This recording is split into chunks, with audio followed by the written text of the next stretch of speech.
Well, good evening. Well, I almost said good evening to everyone. Ach so, genau. Well, we are basically early today. Well, wait, too early.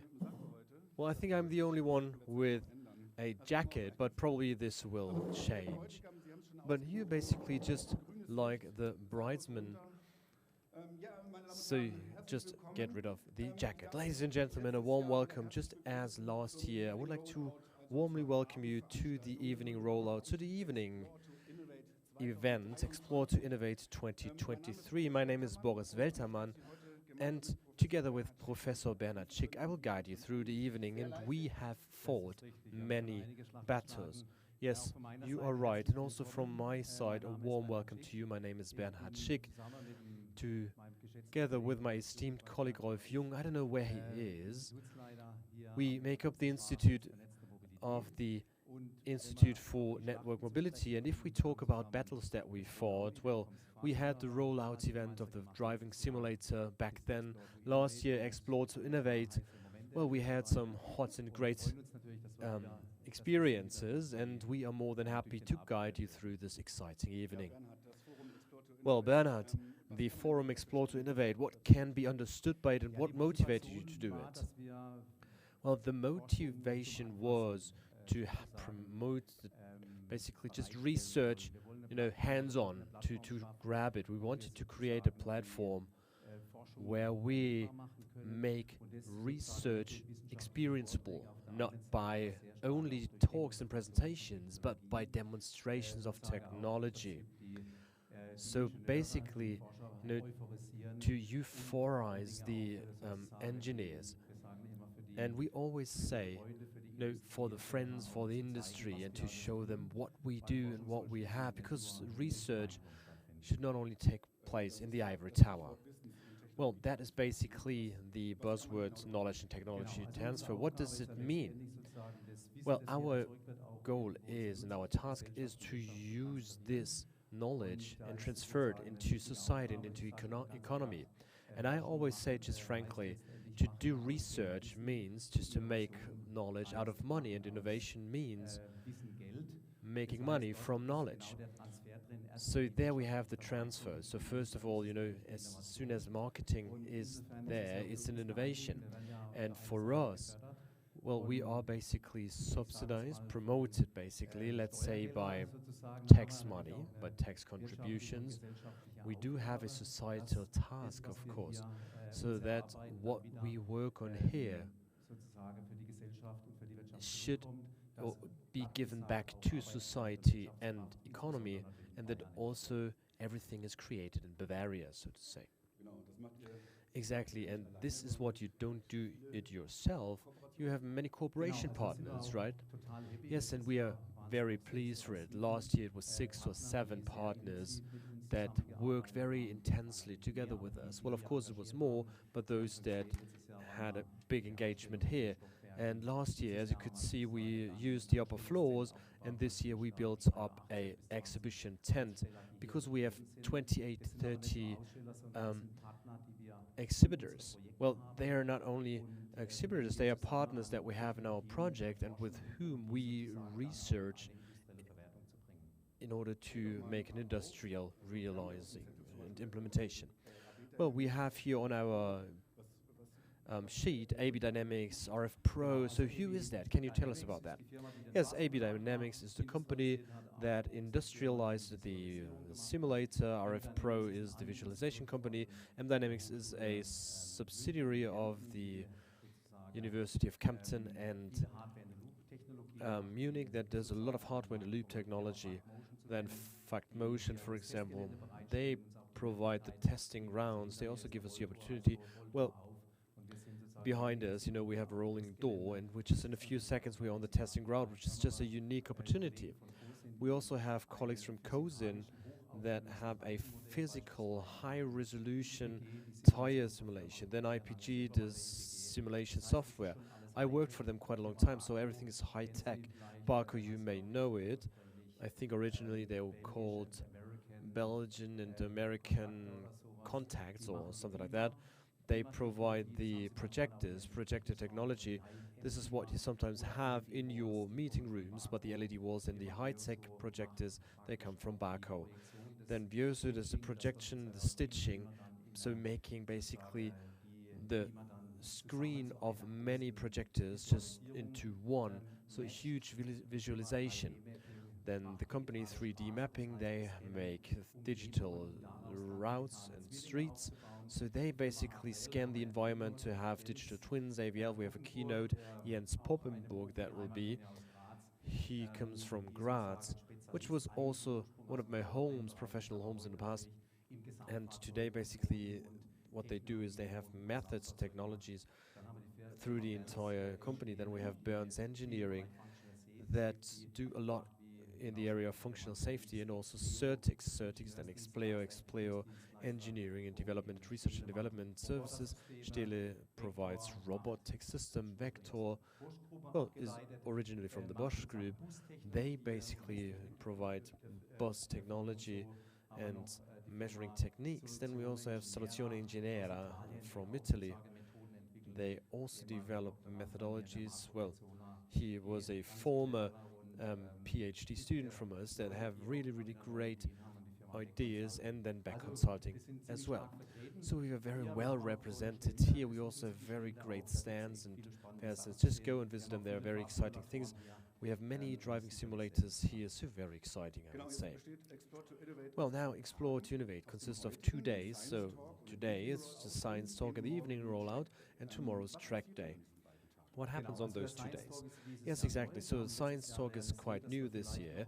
Last year we found out that we need to have a forum where scientists and companies can introduce and show their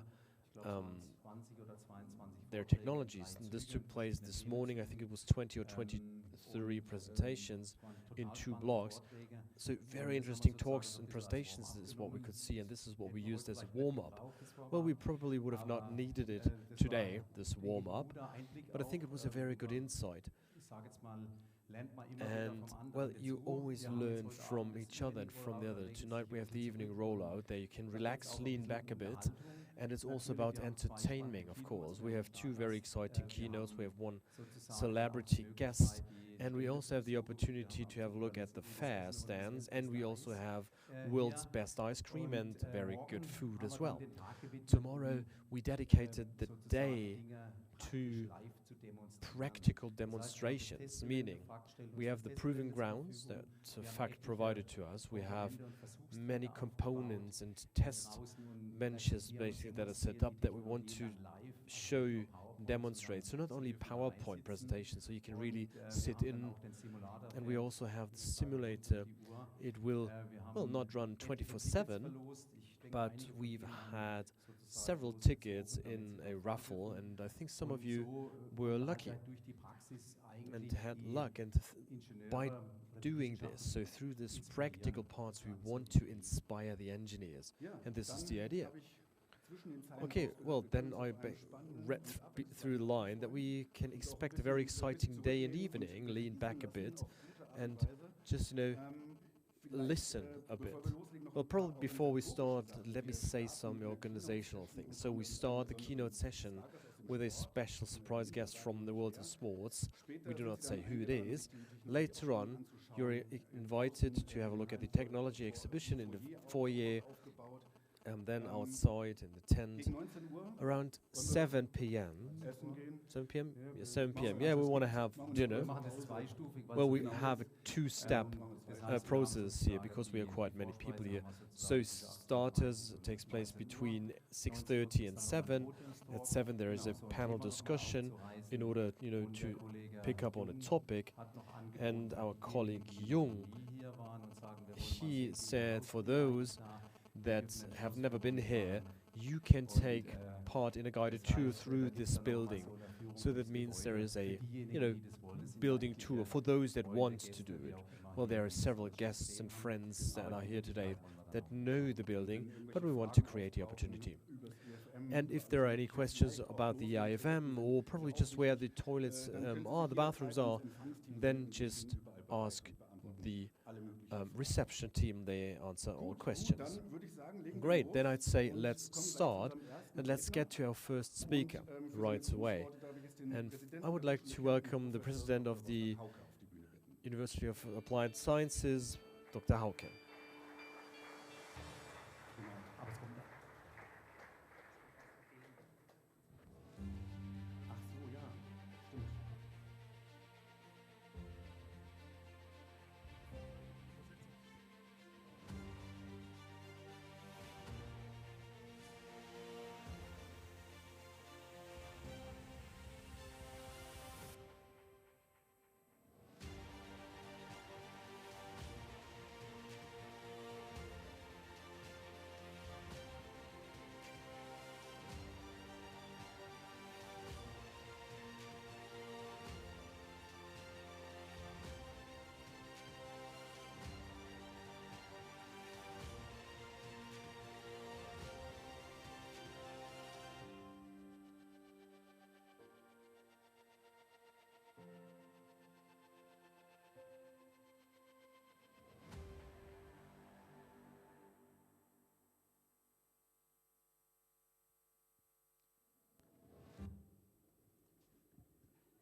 Ja, meine sehr verehrten Ladies Damen und Herren, and ich gentlemen, freue mich, dass ich ein I am Grußwort pleased to be able and an Sie to richten have been darf. invited Es hat to auch say geheißen, some es words wird of zum welcome to Rahmen you, gesetzt, and I deswegen was muss told ich that den Text ein bisschen I ändern. have to stick to my text Kommt because nicht it immer is in interpreted Berlin, aber wir werden das simultaneously. schaffen. Well, we will manage to Ja, do that. meine sehr I'm geehrten not Damen und usually Herren, doing ich it. freue Ladies and mich, dass gentlemen, ich Sie alle I hier am vor Ort pleased that in you're all Benningen here in Benningen wirklich herzlich today, grüß Gott begrüßen darf, and zum I can zweiten welcome you Mal here für with das a Institut Grüß Gott. für So for the second Fahrerassistenz time und vernetzte for the Mobilität, Institute for Driver's das Assistance im and letzten Connected Jahr, denke Mobility, ich, wirklich erfolgreich which gestartete Format started very, very Explore-to-Innovate durch.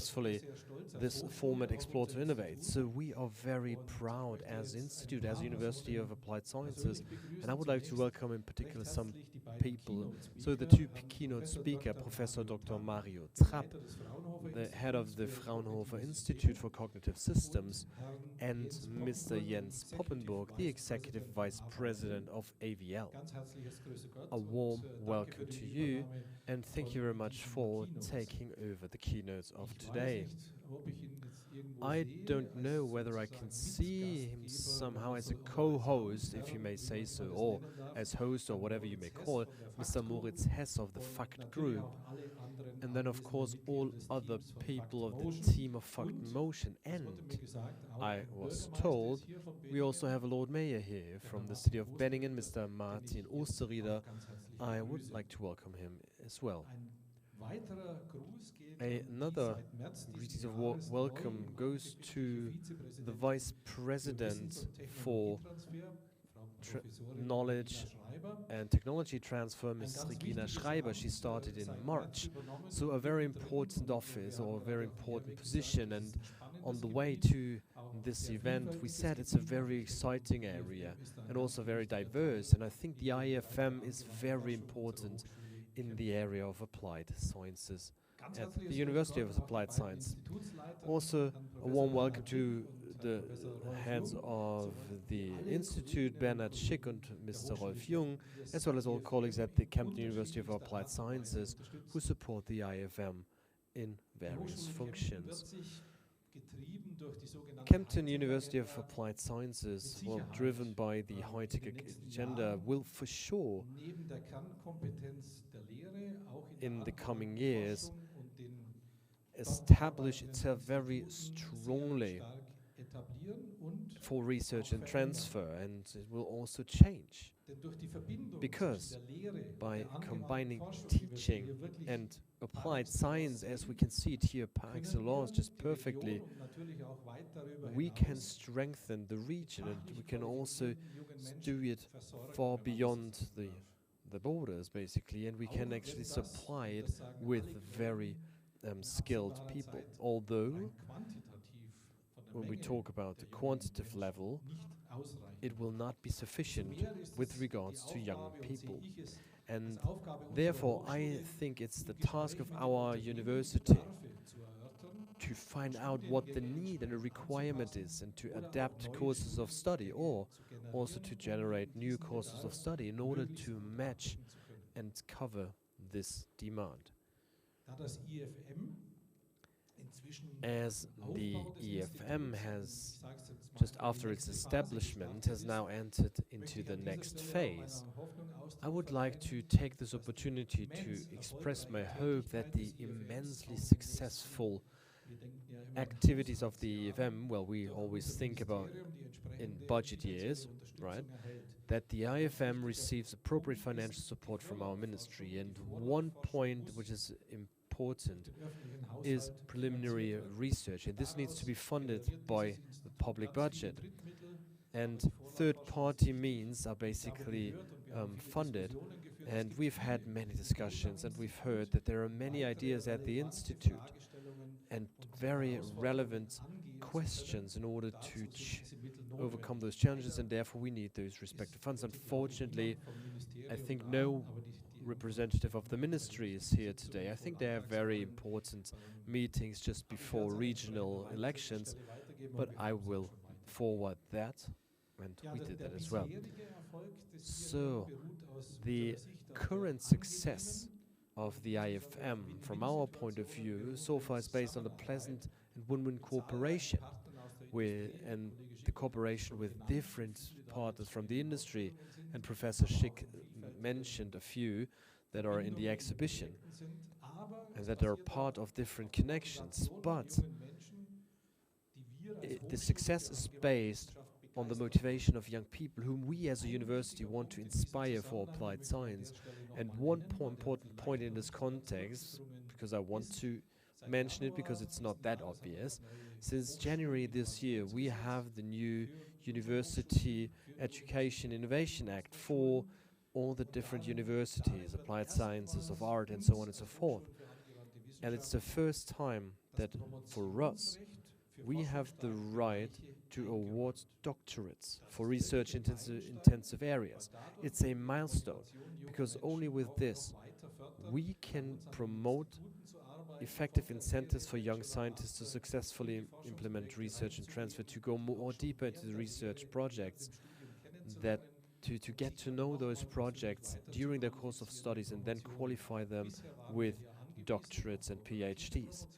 Up to now, we've had to rely on cooperative PhDs, and this year we will definitely apply for a very research-intense area. And I am sure that the IFM will play a core role, and that this area is very research strong and will get the doctorate right.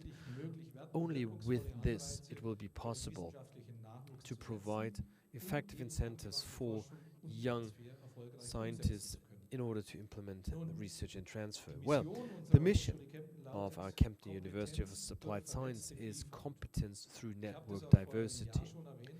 I mentioned it 1 year ago already, but I want to do it again.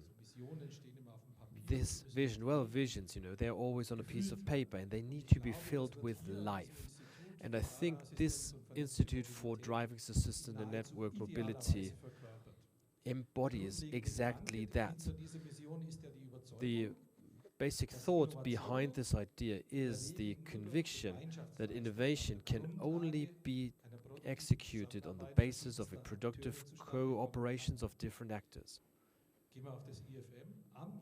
If we talk about the IFM, at the IFM we have colleagues from the faculties of electrical engineering, computer science, mechanical engineering and business administration. Well, we probably have to talk about social health and tourism, whether we can include them as well, but it's a very great network of different faculties. There are plethora of corporations with a large number of companies that are active in the Institute's field of work, another network to the outside, and we also have a connection to our course of studies. We have a study program, automotive engineering in the bachelor's degrees, and driver's assistance systems in the master's area. They're integrated into the IFM projects.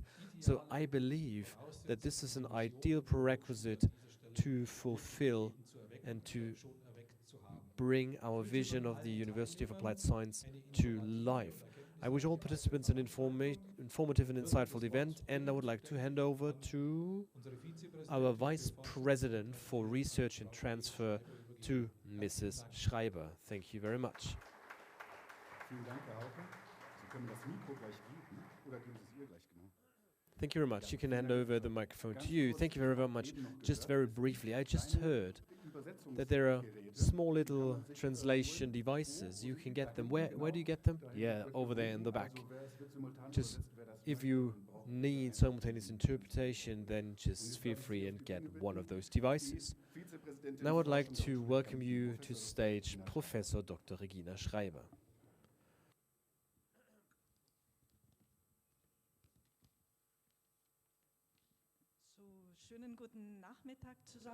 Good afternoon, ladies and gentlemen. I hope you can hear and see me as well.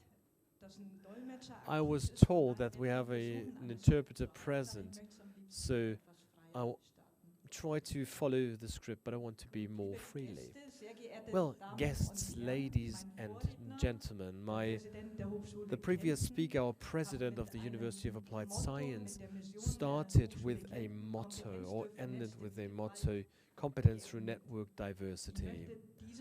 I would like to pick up this topic. I hear something like an echo. Is that okay with acoustics? Well, today we are at the IFM. What does this abbreviation stand for? IFM, Institute for Driving Systems and Networked Mobility. In the title of the institute, you see the term networked. So now you may ask yourself, well, why doesn't it have its own letter? Well, the reason for that is that the University of Applied Science of Kempten has a claim that we only have 3-letter abbreviations. That's the reason why the networked is out. And that's the reason why I want to pick up this topic of networked. If we have a look at complex questions that arise and could arise in the topic of mobility, it could be questions on what drive technologies will be the drive technologies of the future. Those are questions that surely many of you deal with. Another question could be at this point, what requirements for mobility services, just like autonomous driving, are based on technological aspects, security aspects, but on the other hand, also ethical aspects. A third question could be, what requirements do humans, no matter which generation they are, have for mobility solutions of the future, of tomorrow? If we have a look at those questions, so 3 in total there are, then you may agree that they cannot be answered by only one expert discipline. It is important that different expertises, areas of expertise work on that in order to answer those questions in an adequate and competent way. At Kempten University of Applied Science, we are organized in 4 main research areas. I don't know whether you're aware of that. We have the focus point of energy, mobility, which is anchored here. Then we have the main research area of production and main research area social innovations.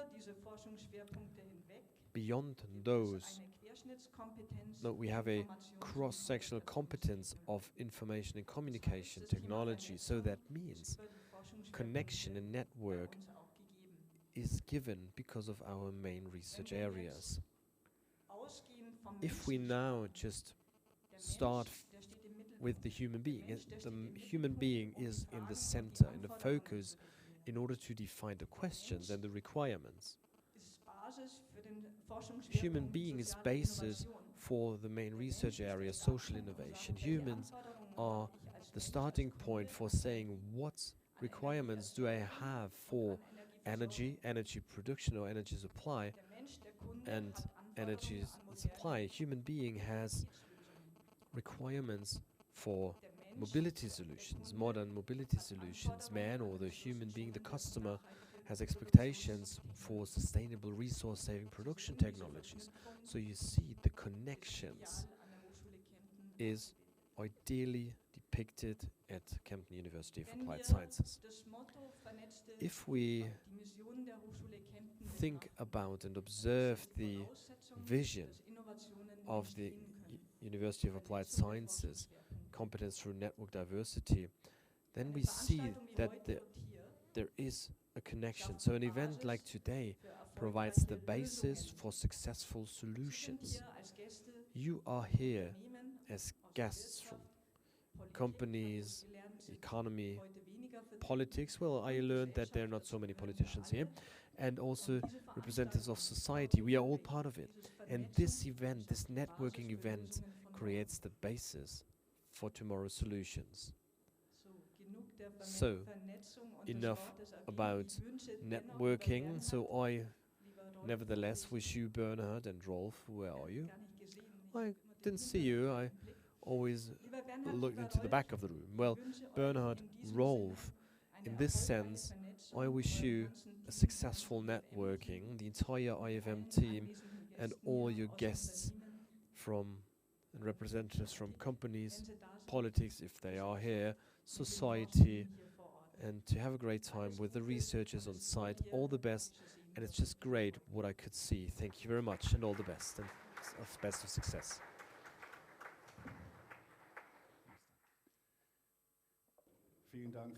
Thank you very much, Ms. Professor Schreiber. The topic of our first keynote today is which role do cognitive systems play with mobility? Professor Dr. Mario Trapp will talk about this, head of Fraunhofer Institute for Cognitive Systems.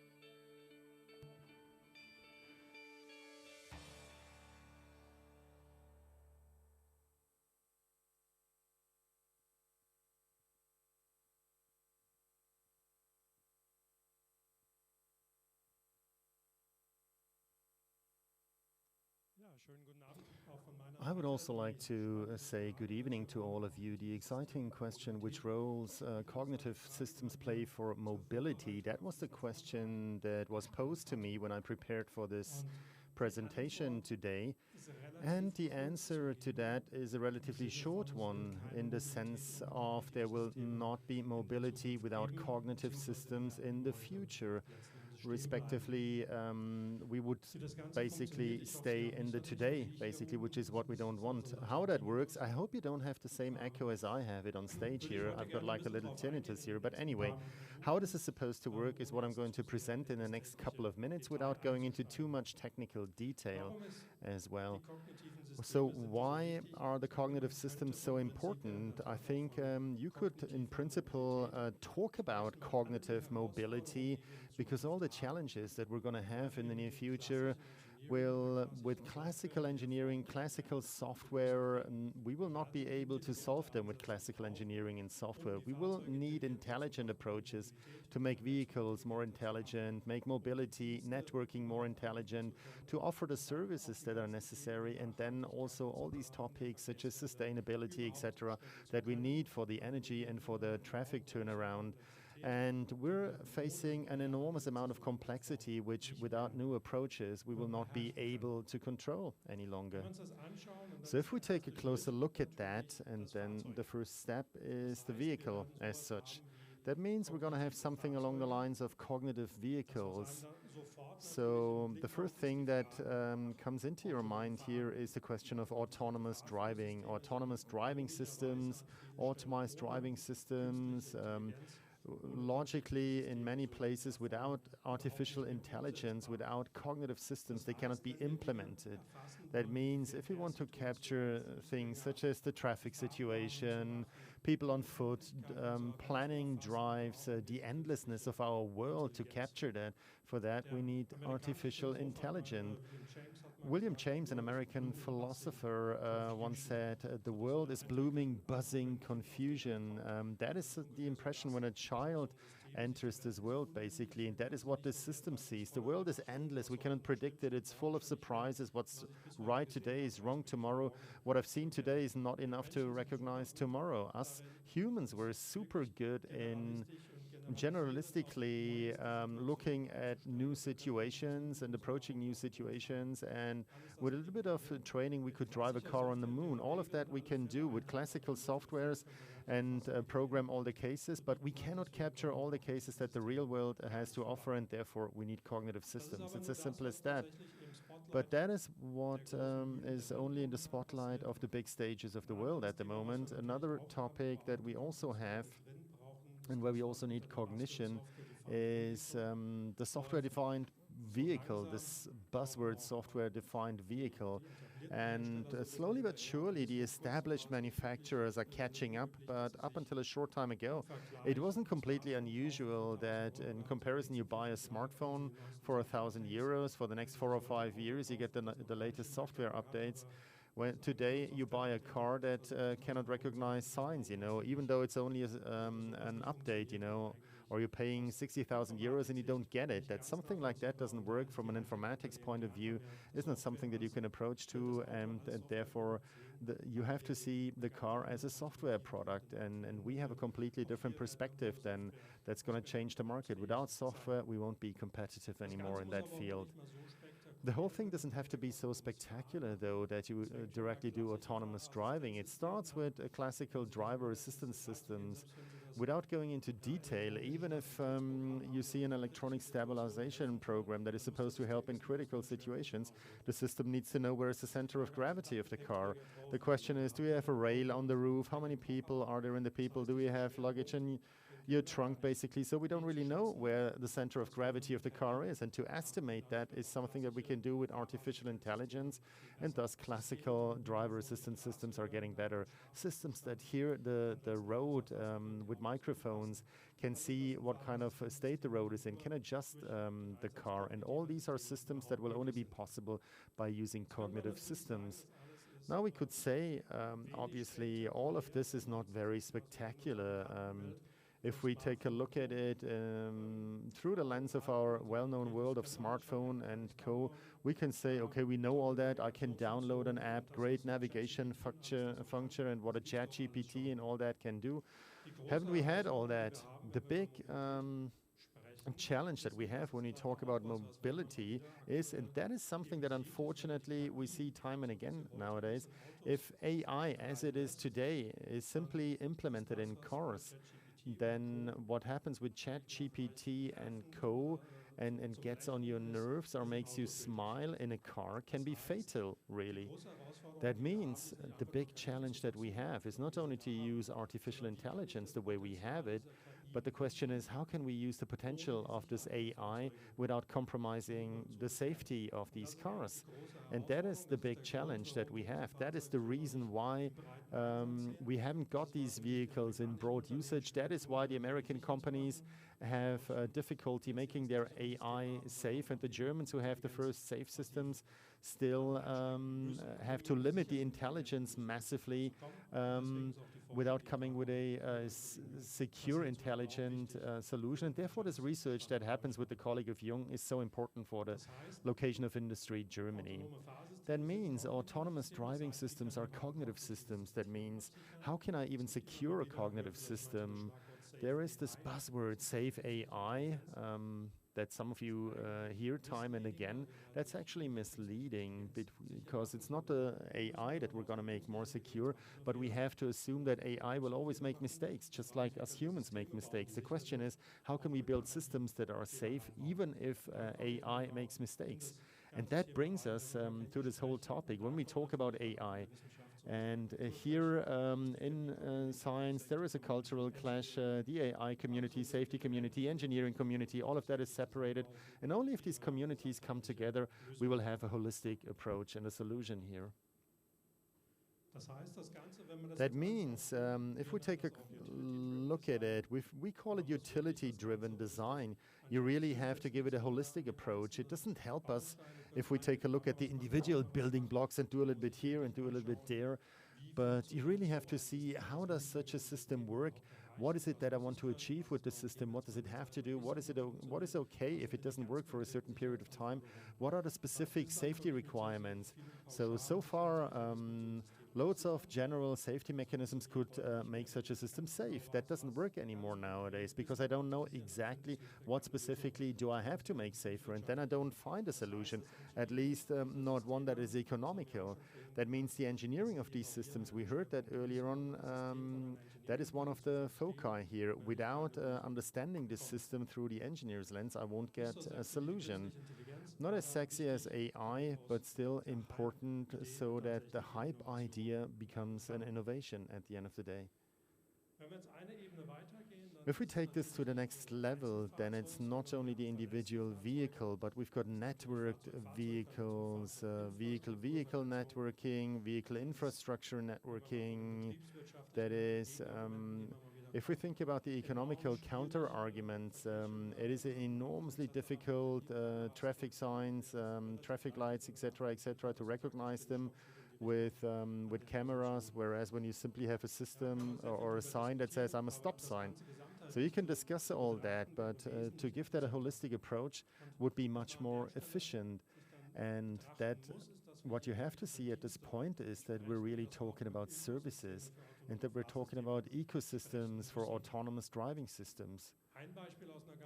One example from a completely different point of view, you still know record players. You know, the record player lasted for a relatively long time, and whatever came after only had a relatively short half-life. CDs, MP3, and now music streaming. That's where we ended up within a relatively short period of time. That means all of a sudden this platform thinking comes into play, and even companies such as Apple were taken over just like that overnight. So when we're coming up with things here, we have to see when today a supplier comes to the city of Kempten, says, we want to drive autonomously in your city, but we need the infrastructure support for that. Then the city of Kempten will say, we don't have money for that. Then the company says, no problem, we'll pay for that ourselves. You don't have to do that, we can install it. Well, it's all nice and well, but there's other people as well who want to drive. No problem, we make the interfaces open and everybody can drive there. So who's going to be the spider in the web in this new platform system for for autonomous driving? The company that's not going to come from Germany, but the company that invested in the platform, basically autonomous driving in the car. So you have to see it through the lens of digitalization and understand it through that lens. That means there will also things come on board. If I do something like that, I cannot only see the individual vehicle or small groups. I can also see a city, a district, a region. I can optimize the whole traffic flow maybe. That means I can guide vehicles in that way. I can minimize traffic jams, CO2 values go down. All of that can be done, but it will only work if I use cognitive systems here. That means also on this particular level, we've got loads and loads of areas. The big challenge that we see here, and that is still something that is anchored, is that particularly in vehicle manufacturing, we stop thinking when we reach the chassis of the vehicle. And we have to think much more in terms of software platforms. You have to understand that we're talking about a software ecosystem that's got to work, and only as a holistic solution, we get sensible solutions that are safe and also economical at the end of the day. But that also means that we've got highly complex systems from different manufacturers. Nobody can simply stand there and test them all through and do integration tests and then release them. But they have to meet in the real world and have to work, you know. Just like we stick to rules when we interact and how we cooperate and what you're not supposed to do, that is something that the systems have to learn. And that's a sea change, you know, that in software engineering will cause the one or the other headache, I suppose. Particularly if something happens and other vehicles are involved, some services from the cloud, who is to blame if something happens in that whole chain of events? And all of these are questions that we have to answer. Let's take the next step here. One possibility, we already talked about digital twins earlier on. I don't even want to go into much detail here, but digital twins are one of the possibilities. If I have a digital image of what's happening in the cities, in traffic, then in the digital world, I can manage a lot of cooperation, I can do a lot of securing, and I just have a technological lever that helps us make network driving the mobility of the future possible. So it's not only a topic for the production industry 4.0, but it's one of the very important ingredients that we need actually for cognitive mobility of the future, without, as I said, wanting to go into too much detail as far as the technology is concerned. If we take it to the next level then at this point, it is not only the networked automobile mobility, but it's altogether the cognitive mobility we're thinking about. So what it is all about for us as a society is the inter and multimodal modal mobility. I do not only have cars, I have public transport, I've got new possibilities, particularly in rural areas, autonomous little buses to get to the next hubs, basically to use public transport there. That means I would like to have an optimization for me, for the individual person. How do I get from A to B comfortably, and then later on also in the perspective sustainable mobility? What is my CO2 footprint? For which alternative that I have? How can I do this? How can I do that? And I will only get all that if I give it a holistic approach. If I give it a holistic approach, it's complex. If I treat complexity with classical approaches, optimization, we reach the limits of our performance. So here at that point, we're talking cognitive systems once again, without which all that is not going to be possible. Once again, here, and I like to repeat that because this is one of my central arguments. We have to think beyond vehicles. We have to see the vehicle as a service. Not only that you can book the vehicle, but the vehicle is one small point in the service chain to get from A to B. What in future is vis-a-vis the customer is the mobility solution. How do I get from A to B? Using a vehicle, using a car is one supplier basically. The car manufacturers or the hired vehicle services. So all of this will only work if the digital transformation, as old as this term sounds, if I understand digital transformation, all of this will be digital solutions, digital services, servitization, whatever buzzword I want to use. We have to move away from product thinking and we have to think service. And here is where, at the end of the day, the value added will be created. And as a society, we will also have the influence here. How do we want to have the mobility of the future? And that is exactly the point where we meet a lot of challenges, because at the end of the day, mobility is not about individual systems that we like to take a look at, but it's de facto about the human. It's about the human being that needs to get from A to B. That is the optimization that we have to do. And from that level, from that thought starting, we can look even further into the future. That's going to be even less realistic, but that is the keynote. That is the luxury of a keynote. You can, from cognitive mobility, you can also start thinking about cognitive life. If I'm not driving a convertible, which is what my son does whilst I'm standing here, if we want to drive motorbike, then we don't drive just because we want to drive. If we're driving a car or we're on our way, there are beautiful routes basically, but usually it's got a purpose. That is what I want to do, is I want to get to my work, for instance, and whether I drive there all the time or whether I do that remote or how I do that, is secondary, but I've got the need as a person that I have to get to work, I have to get to school, I have to get to the doctor for a checkup. I want to enjoy my spare time. I want to go cycling. I want to do my errands. Need to run my errands. These are my needs that I have. And to fulfill these needs, we've got mobility. And to fulfill these needs, I also have other possibilities. I've got the virtual home office. I can work remote. I can even have consulting hours with doctors remotely. I can have my shopping delivered to me. Whichever way it is delivered, it might even be more efficient in terms of the CO2 footprint, instead of everybody driving into the cities 30 kilometers. So that is what we need to optimize, because mobility is not a question, is not a purpose in itself and by itself, but mobility is a labeler for the needs that we actually want to have fulfilled in our life. That means when we talk about cognitive systems and cognitive mobility at this point, That means what comes into this topic is an enormous complexity that we need to be able to control. And that brings me to my last point. As engineers, to develop such systems is something that is almost beyond us as human beings. That's cognitive overload. And therefore, what comes here is a small example of what we're doing at the moment, for instance. Redundancy, diversity, temporal Newton, and recovery block. That means if I want to do a safety securing of such a system, it is an enormous effort. There are so many details, and therefore cognitive systems are used here from a completely different perspective. We're using engineering companions that help us in the engineering to get the support, basically.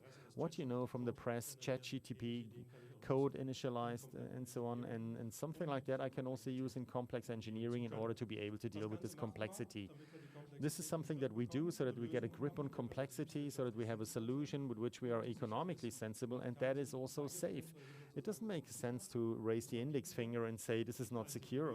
We're gonna forbid that. The only solution that we have in the global world is to show a solution that is economically interesting and also safe, and only then it will prevail. And for that we need engineering, and for that we always have to have a look at what we're doing this for, and that is the human beings at the end of the day. Human beings that we want to help with our technology to an extent to have a healthier and a better life. And no matter where we are in this, cognitive systems will either develop by us and will determine our lives. The question is, do we define that? Do we determine how cognitive systems influence our lives, or do we leave it to others? We have decided for us, and I think with the University of Applied Science, we're thinking along the same lines. We say we want to define it ourselves. We call it safe intelligence, and how can I use the potential of cognitive systems intelligently and still use safe solutions. By using cognitive systems, by controlling complexity, by controlling safety, but always with having economic approaches in mind and finding sensible solutions. So far, so good. Cognitive systems are our future. They have huge potential. They also have huge risks, but they shouldn't be forbidden because of that. But particularly in Germany, we should bundle all our energy in the development of developing secure and safe alternatives. Having said that, thank you very much.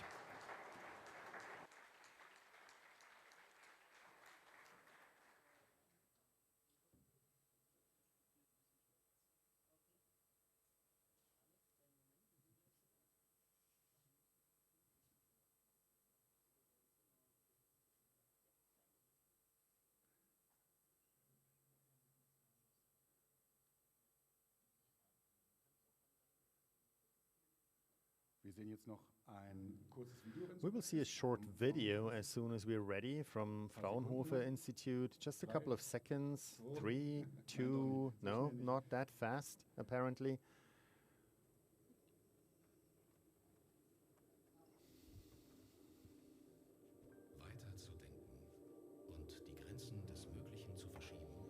Think further and shift what is possible.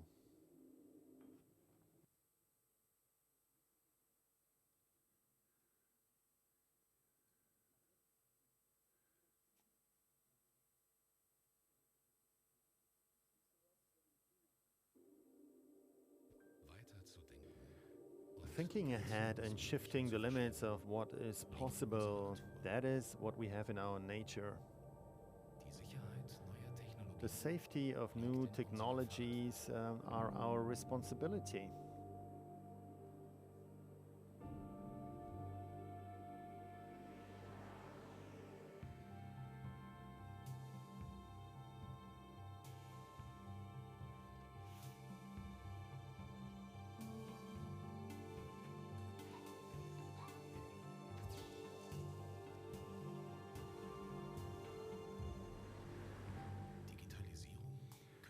Digitalization, artificial intelligence, and cognitive systems open up completely new possibilities for us to make our lives easier and safer. Fraunhofer Institute for Cognitive Systems does research in reliable software technologies that intelligently support us. excellent science and intelligence and safety to bring all that together. Safe intelligence for systems that we can trust, for a life in a reliable world today and in the future.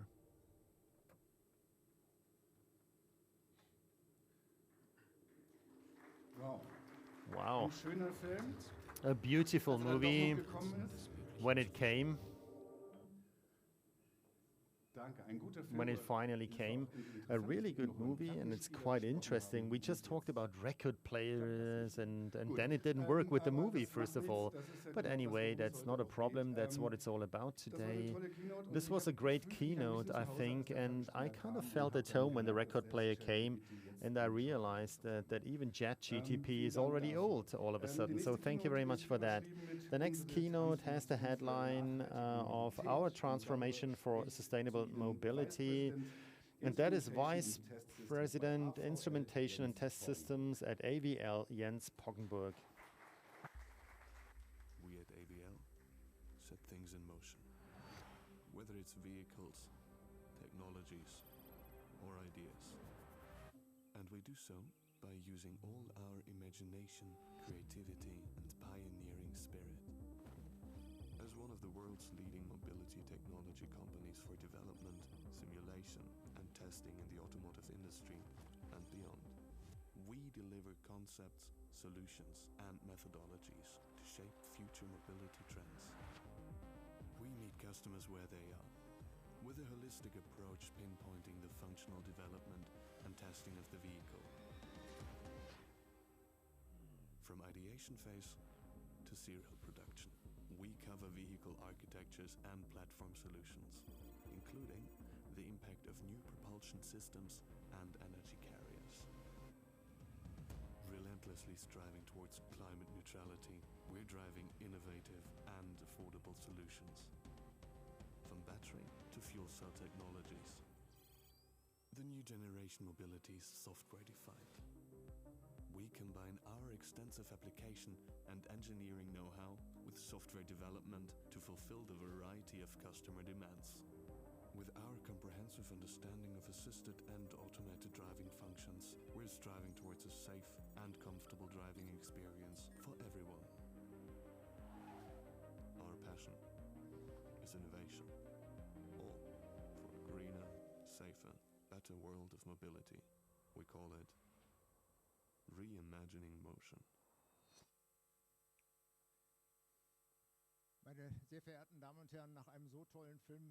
Ladies and gentlemen, after such a great movie, I think words can hardly find a connection, but let me try to do so. First of all, a warm welcome. I'm very pleased to be part of Innovate to Explore. No, Explore to Innovate. Doesn't matter which sequence or series it is, basically, but why is that? Well, at AVL, innovation is part of the DNA, and Bernhard Schick mentioned it before. He was one of my colleagues, and when I got to know Bernhard Schick, and I know that in his DNA there's a huge load of innovation, and that's the reason why I was so glad when Bernhard asked me whether I can tell something about it. Don't worry, it will not be an advertising event for the AVL. What I want to try to do is to take you onto a part of the path that we're moving on.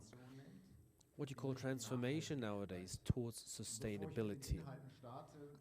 Before I start with the content, just one note on the private side. I personally, and we at the AVL, we are not friends of placatives. So that means sustainability per se is not a value if you don't fill it with life. Just one anecdote for the beginning. So when I see how many labels are assigned saying CO2 neutral, well, basically I'm not worried about the future at all anymore, but my worries are justified because it is important on how we basically realize it technologically. And the way we do it at the AVL, how we do it together with the IFM, and also how we do it together let me say something about that. So this is me. Usually I look a bit more formal, but because of the weather, I wave the jacket. So I originally come from AVL Germany, so I worked there, and then in 1999 I went to the headquarters to Graz. I've had a long history of service work since 2019, executive vice president in the AVL List LLC, and networking is part of the job, and this is very important for me. So we are connected with personal private association, which takes care of the fact that standards that define standards define process. And they are also connected to the Fraunhofer Institute. But this was just a piece of information. This was my commercial bit. So here you can read what our driver is and why is the AVL different compared to other companies. So if we have a look at what AVL is, what it's all about, so it's a family-led business. So Helmut is basically the second generation, and decades ago we at AVL have already researched in sustainable mobility, and we also had solutions for it. Well, you may call me now a dinosaur in automotive industry, but also in the area of combustion engines, there were essential progress that was made with regards to efficiency, and we are very proud that important developments of the past are based on the fact that the AVL contributed its share. And then, of course, this was regarding drivetrain, vehicle, and so on and so forth. So this DNA, the mindset, the spirit that covers more than 12,000 employees at the AVL contributes to the fact that the portfolio is expanded, extended for the demands and requirements of sustainable mobility.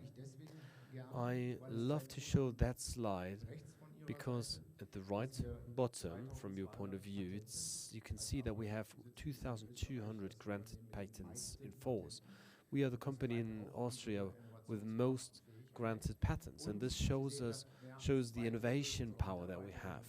And you see that more than 2/3 of our employees come from the area of research and technology. And the profile of those people has changed a lot in the last couple of years. So when we talk about autonomous driving, sustainability software in the vehicle, you may imagine that what I basically studied, mechanical engineering, is not the same anymore. So we need different competences, we need different types of people. And the sheer number of it doesn't show and represent the innovation and transformation that we've had.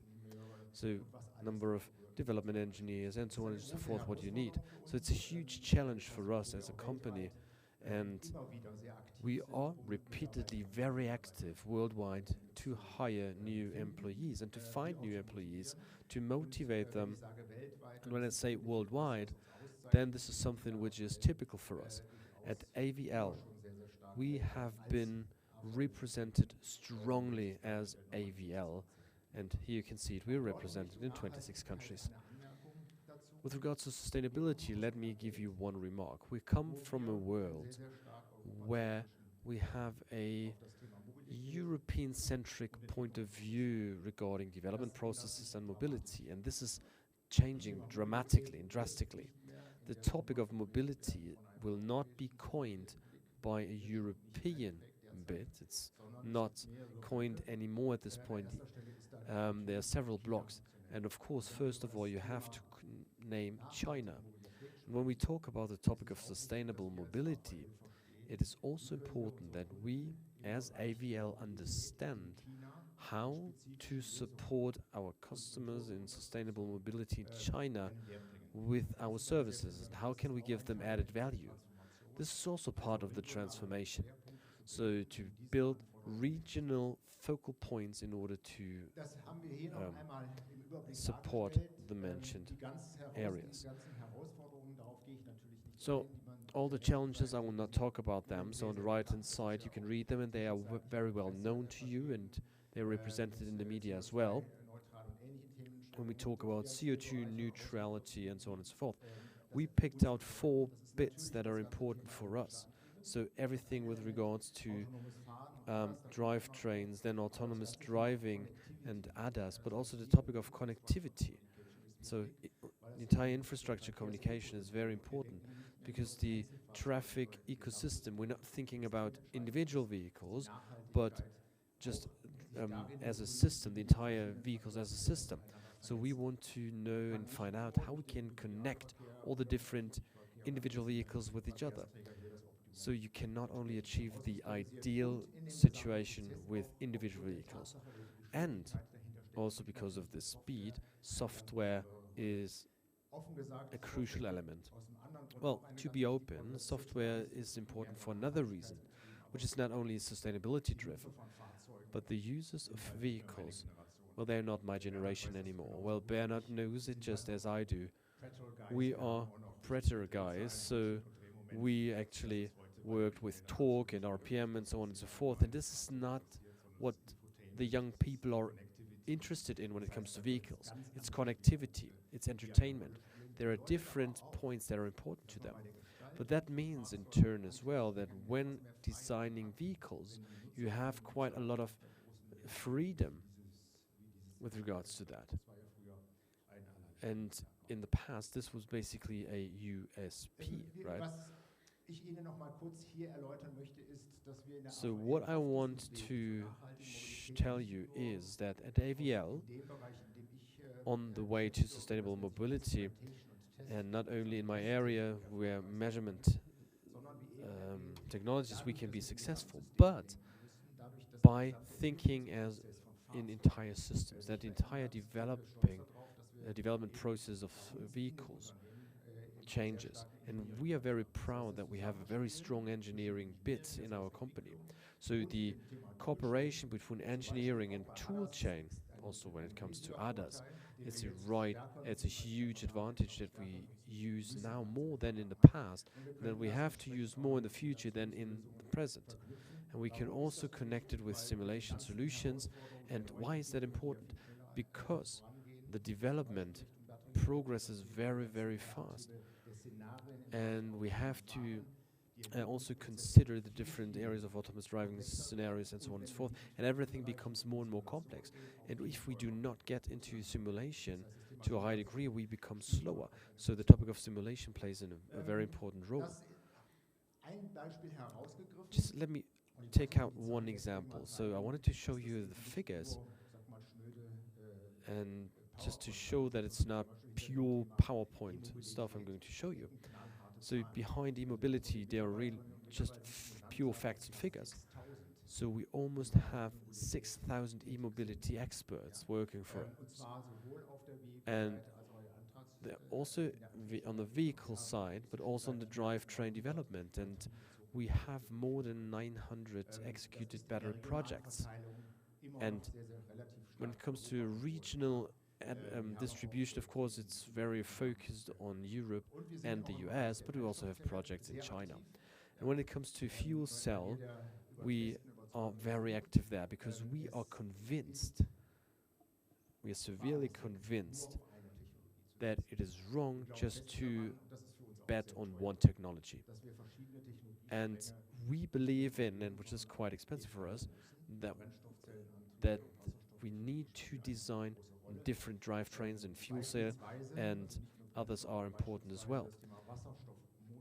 If we talk about different engines, for example, nitrogen is important in India, for example, and you see that everything is important, and the pure term of sustainability means thinking in different domains, thinking in different areas and directions, and we have gained a lot of experience in there. And as I said, we will not only bet on one horse, because we are convinced that if we talk about sustainability in 10 or 20 years' time, there are different forms of realization.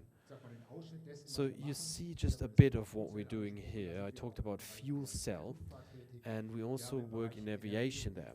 When When it comes to energy and infrastructure, we bei have den activities and sogenannten projects as well. When we Elektrolysatoren, talk about sehr, sehr wichtig electrolyzers sind bei dem Thema, that are genau, important for this grüner topic, Strom der so Zukunft. green Und wir haben dort electricity an der Stelle of the viele future. verschiedene Projekte und And Lösungen we have many entwickelt. solutions and many Wir machen auch projects in place that we sehr bring real onto the in market. Graz beispielsweise In Graz, for example, Investitionen in we take mögliche investments Infrastruktur. Das heißt, wir into haben dort possible ein infrastructure. Innovationszentrum, So wo we have a better gemeinsam innovation mit center where Forschung und der we Industrie work together with Produktionsprozesse von research Batteriezellen and industry analysieren and und analyze optimieren. battery Sehr cells, spannendes Thema im optimize wahrsten Sinne them. des Wortes. Very Ein sehr exciting, heißes, ein sehr a spannendes very Thema. hot Und wir haben auch topic in in the Graz noch pure jüngst meaning of its eröffnet sense. ein Hydrogen- And und in Graz, we Fuel-Cell-Test-Center, just opened a wo wir hydrogen and fuel gemeinsam cell mit test center Forschungspartnern und where we industriellen work together with Partnern industrial entsprechend partners and versuchen, research partners das im and do some Sinne tests there. dessen, And was all, of course, in the nachhaltig sense ist of und what jetzt is kann man sich fragen, sustainable. was hat eigentlich Of course, you may autonomes ask Fahren yourself, mit what Nachhaltigkeit zu tun? does autonomous driving have to do with Ich habe es eben schon sustainability? angesprochen, I mentioned it oder ich möchte mal before. ganz am Anfang. Well, let me just Vor start ungefähr in a 5 different oder way. 7 Jahren Roughly war 5 or 7, no, 7 years ago, there was a speech on a methodological symposium, and he said, "You engineers do a big mistake, make a big mistake.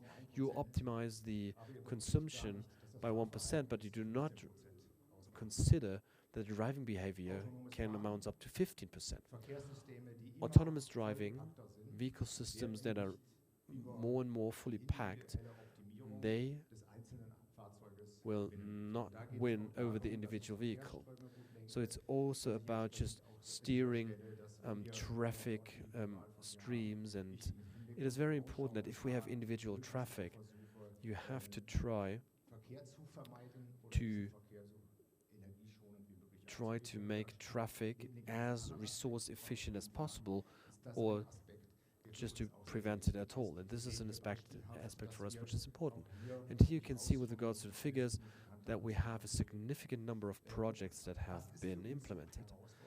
What is challenging for us, if I am open and frank? We come from a world which was standardized. Emission measurement technologies, consumption technology, everything was regulated.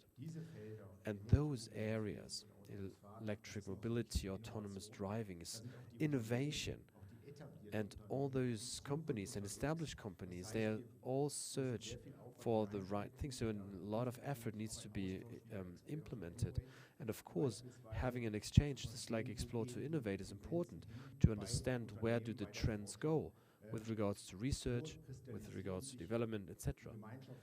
Where can we see a common pain that can be addressed together? So totally different situation, totally different approach than or compared to the past. So use the opportunity, use the chance to talk to colleagues that stand next to the AVL vehicle if you want to know more.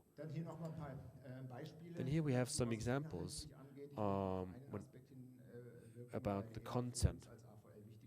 Let me give you one example, which is the last line, tuned for development and testing. So we, with regards to methodologies, want to be the leader with regards to competence.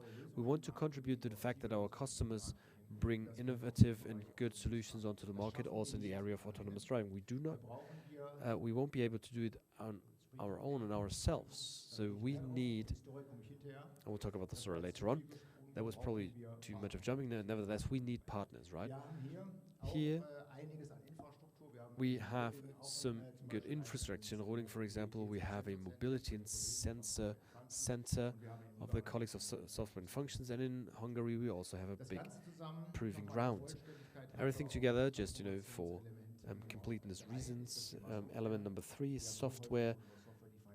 We've talked about software-defined vehicles so much. Often we need excellent software competences also around the topic of autonomous driving. And we have more than 3,000 software expert engineers that work in this area. And you can imagine we have a quite mixed workforce because, well, you have those very old people, that have experience in mechanical engineering, and we also have those very young software engineers. Everything is under one roof, and that makes it very exciting, and also to manage it is very exciting. But this is also a representation of basically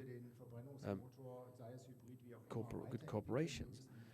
Then what we want to do is we want to also further develop the combustion engine, and there will always be some with maximum resource efficiency, and we have a bandwidth of solutions that can be realized. And I think this is something this can be done through us because we have very much experience in that. Here you can see the collaborations and partnerships. So I just wanted to show that to you as an example for the topic of autonomous driving.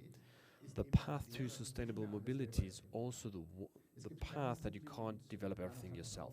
There are core disciplines, of course, and Bernhard mentioned it, and you can see it outside. There are many companies that have specific disciplines and that are very, very good in those. My task is it, just in addition to the core competences that we have at AVL, to identify and motivate the partners where we think they are an enrichment for our company.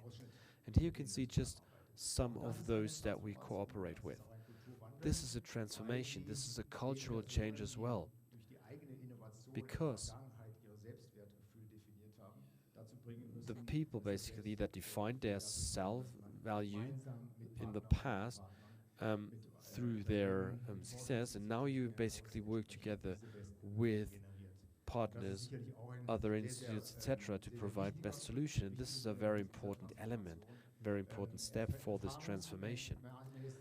Experience tells and shows that it is quite easy or easier with the younger generation, but it should not be a generalization, of course.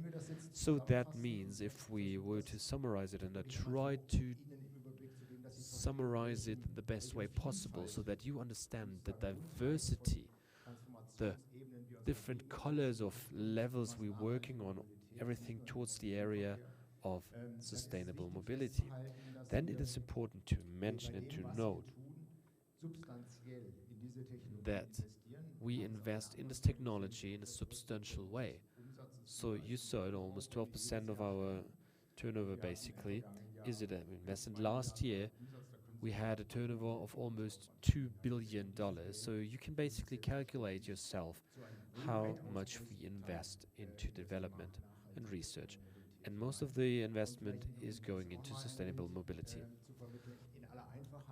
And in all simplicity, basically, well, it cannot be quoted, but I say it nevertheless, we have a turnover volume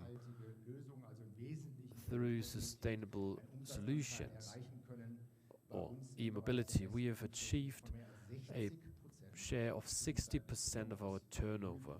So we're basically coming from 0%, we reach 60%, and we have a margin in this area of just briefly above 0. So this is basically very great, and the commitment into this investment is really, really huge. And the pressure on the transformation, the speed to realize new business models, to realize them in a fast and a quick way, in order to maintain economic sustainability. This is very important, and it's a task which we see every day, and we try to further develop. Ladies and gentlemen, I hope that I was able to give you an insight. It was great, and thank you very much for bearing with me in this heat, and thanks Bernhard for giving me the opportunity to talk here today. Vielen Dank, Jens Brockenburg. Ja, und jetzt mache ich das, was man als Moderator so macht, wenn man irgendwo Thank you very much, Jens Brockenburg. So let me just walk here. Well, probably people may think that I was standing at the wrong side of the stage. Nevertheless, so what we are going to do is, today it is all about the way we want to be driven, and as we welcome our guests, well, he doesn't need a chauffeur, but he drives on his own, and we introduce him in the video.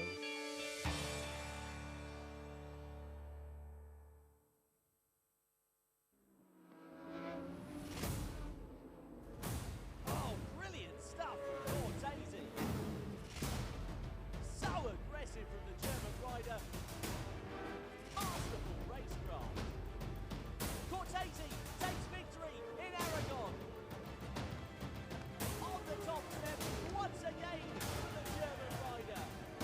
Cortese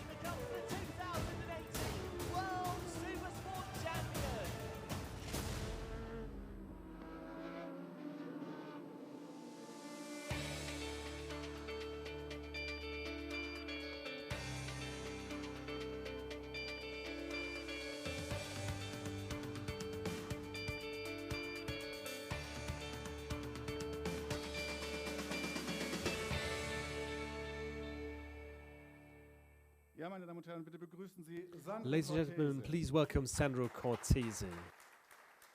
Da bist du. There you are. Ich darf dir gleich das Mikro geben. I can Servus. hand you the mic. Servus, hallo zusammen. Hello and Ja, servus. ich sag mal gleich zum Yeah, Anfang, let me first of all say at the beginning, autonomous Karriere driving, in that was something that in your career has never existed in your sports, but still there might be a couple of interfaces here. Maybe you can tell us briefly how the integration of man and machine, what it looks like in motorbike sports. Well, in the field where I was driving, it is something that is very important. You have to rely 100% on the motorbike.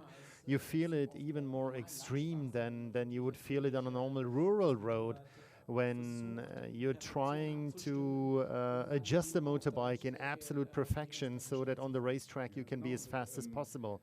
Oh, exactly. At the end of the day, it's all about speed, isn't it? And you do not reach that speed only with brutal horsepowers, but it's also about adjusting the motorbike to the rider, basically. So how important is that and how much detail goes into that? You can say, for instance, that you never have the perfect motorbike. You're always searching for a better grip. You're looking for more feeling for the rear wheel, the front wheel, even more power. Then it's about getting the power onto the asphalt. So your whole racer life, you're looking for the perfect adjustment between man and machine, but you never get there. There are days where we were really happy and close to perfection, but you still had a couple of complaints. It could have been a little bit better here, a little bit better there. And as you've already said, it's absolutely important. The motorbike that needs to adjust to the driver was just mentioned. How does the driver have to adjust to the motorbike? Mostly the rider has to adjust to the motorbike because, as we said earlier on, you will never have the perfect motorbike. On the racetrack, things are changing, conditions are changing. Sometimes in the afternoon, you've got a good motorbike, a good feeling, then you go into the race, and because of grip conditions, because of weather conditions, the asphalt is changing, and also the adjustment of the motorbike. Even though you haven't done anything, then you have to adjust to that, obviously. So a lot of things that you cannot do in a car, we can do. We can work with our torso. We can shift our weight in order to work together with the motorbike or work against it. What can you change in order to bring man and machine optimally together, to integrate the two of them? Well, in the meantime, you can do a lot, really. It all starts with the damper systems, in the front, in the back, the gable, and you can change everything. The last couple of millimeters, then from the engine performance, the curves can be changed. Yeah, how you want to have the performance, basically. And then with electronics, you can do everything. Nowadays, you don't have ABS on the racetrack because you don't need it, but you have anti-wheelie control, for instance, because we've got so much performance that we do not get down on the ground anymore. You've got traction control in order to, when you're accelerating too early, to prevent a high-sider. That is when your back wheel comes basically and breaks out. And you can do a lot of things, really. In the individual gears, in the second gear, for instance, you can adjust what kind of second gear, what kind of third gear you want to have. And you can do that per curve, really. You have the whole bandwidth in order to adjust the motorbike. What is race driver everyday life like, apart from the race itself? What kind of tests do you run? Well, it always started in November. Just very briefly, I ended my career in 2020 because I had a really serious accident. So I'm speaking in the past here, really. But anyway, we run winter tests and we run spring tests, really. And you're mainly testing in Spain, because in Spain, weather conditions are much better than they are here in Germany. And since testing days in the World Cup field are also limited, so you only have between 6 and 10 testing days, and that is something that you have to make the best possible use of.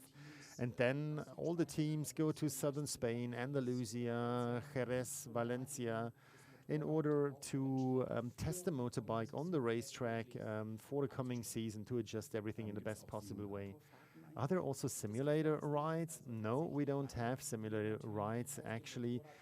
because on the motorbike we just don't have the G-forces on the simulator, and particularly when we race into a curve, into a bend, we need gravity basically so that we can keep our knee down on the track basically, which is much easier in a car and a simulator to copy.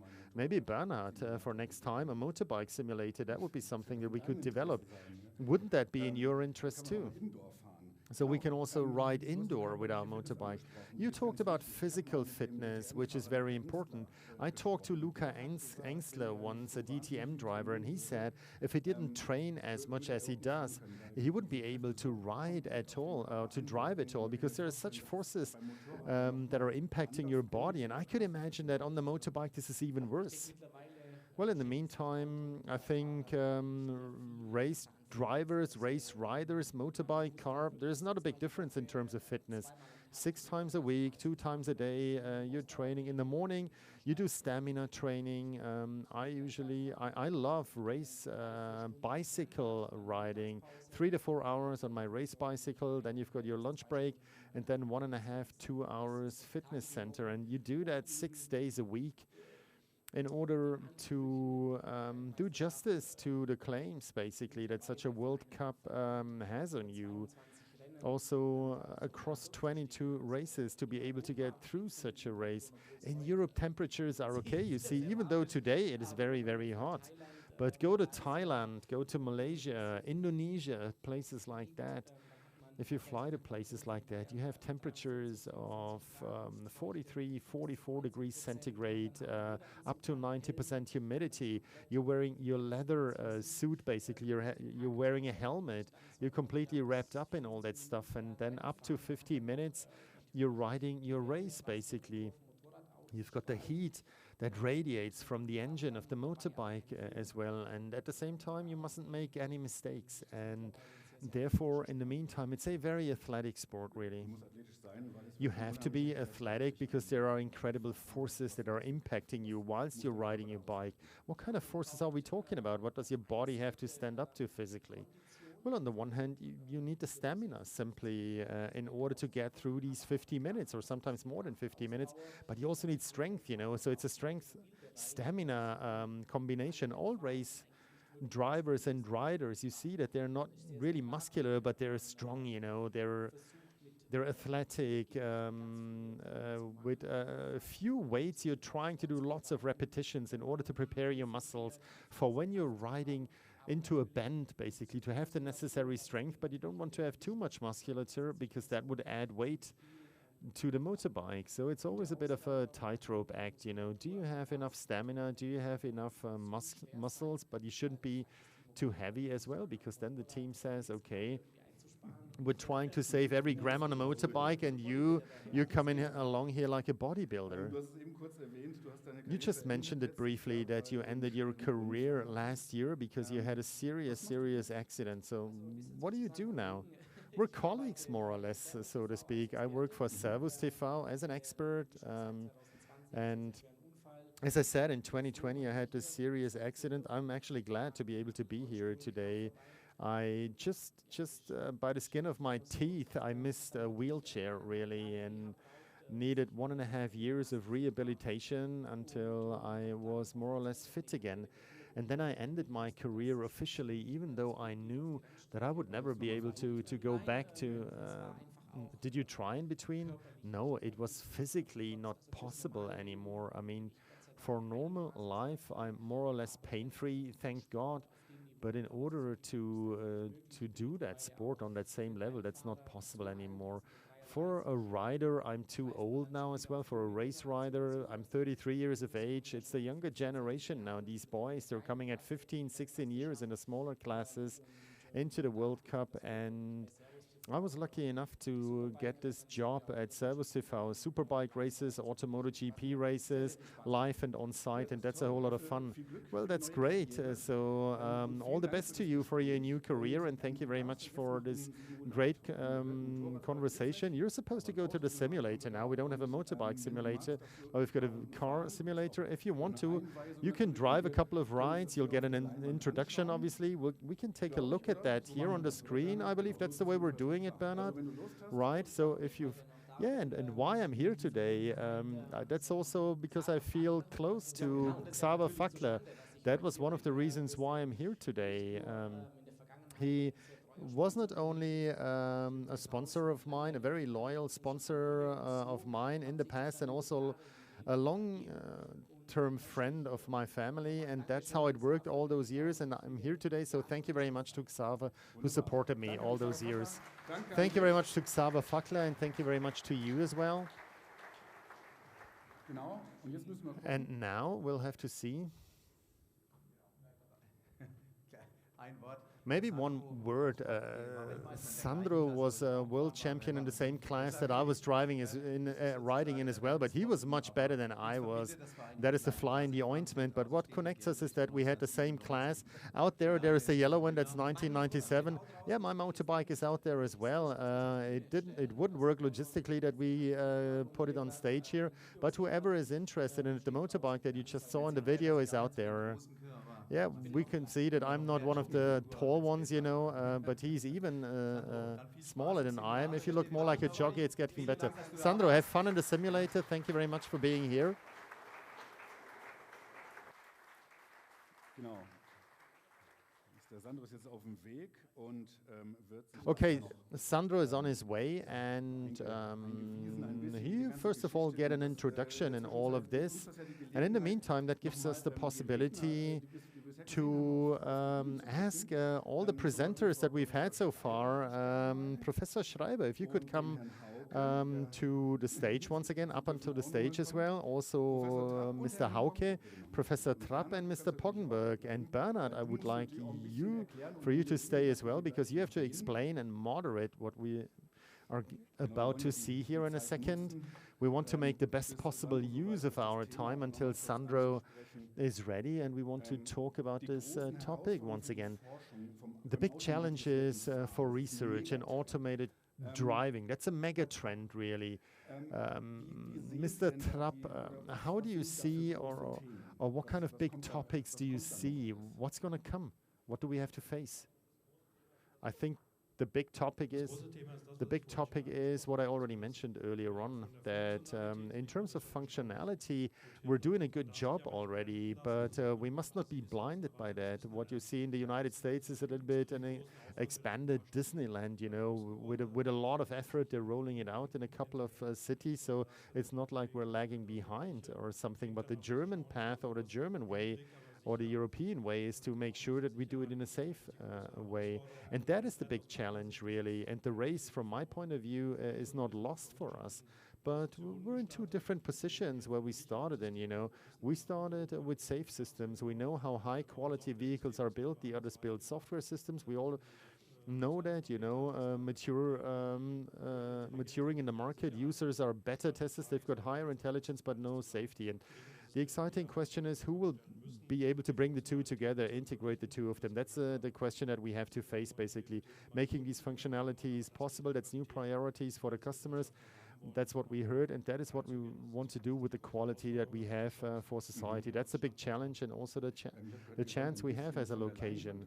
I heard we should move away from the screen. It's also radiating here. It's getting even hotter.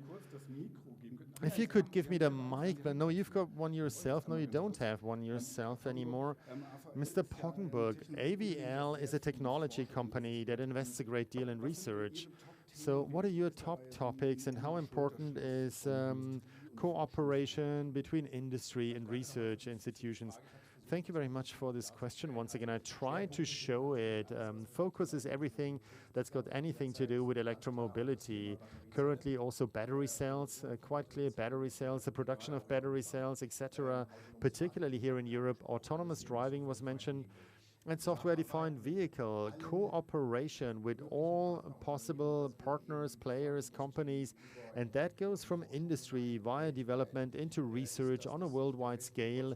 I'm of the conviction, and we've had the experience as well, that these overall systems cannot be realized anymore, cannot be innovated anymore without getting these contributions from others. And these are topics that are going to play a big role. You know, when we're talking about big data, to use a buzzword, for instance, there are players in the market who have so much more resources, you know, magnitudes of resources more than we do. Thank you very much. Professor Hauke, oh, you've got one. We've got two of these. So what is going to be the high-tech agenda of the University of Applied Sciences, and how is it going to be implemented?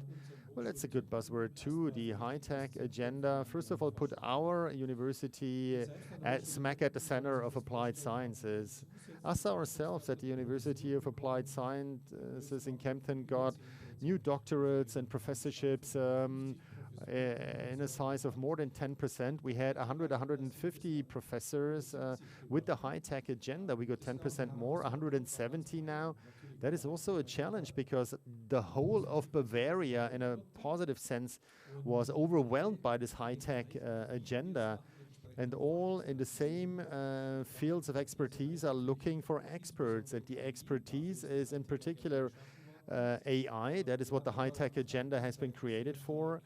But on the other hand, we're also seeing a lot of envy, you know, on the part of other universities that are not in Bavaria, that we have these possibilities. So in Kempten, we implemented in such a way that research-strong areas that my colleague Frau Schreiber has already mentioned will be strengthened even more, or we can strengthen them even more, because all these professorships, they are capacity neutral in our jargon. That means we do not have to take in additional students. Our teaching performance remains the same, but we've got additional resources to the tune of 10% for our research, and that is exactly what we're implementing. There are other universities that do other things in teaching, for instance, but we use these resources 100% for research, particularly in the area of AI and in the four fields that were mentioned earlier on. And mobility is certainly one of the outstanding research areas that we have, particularly here at the location in Benningen. That's great.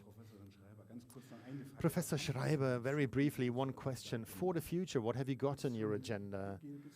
Is there anything more? Are there any additional ideas? Current ideas, or currently, there are three topics that are burning under our fingers. Mr. Hauke just mentioned one. A promotion center needs to be built. That's the near future. I'm standing here full of ambition, and this is really ambitious. The two gentlemen know that, Bernhard and Rolf.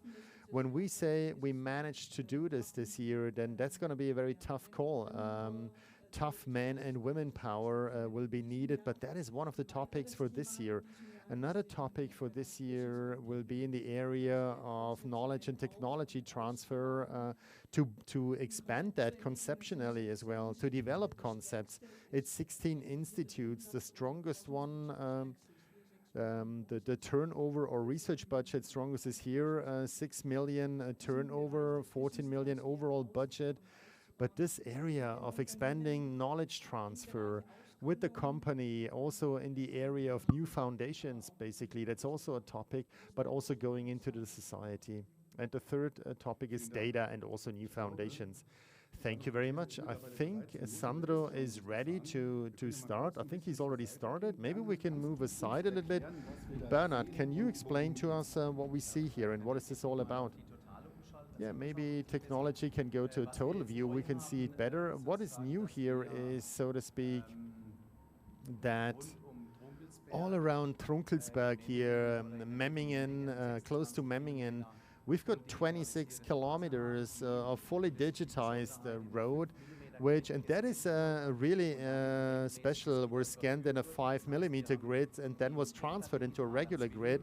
So we've got a real digital twin here.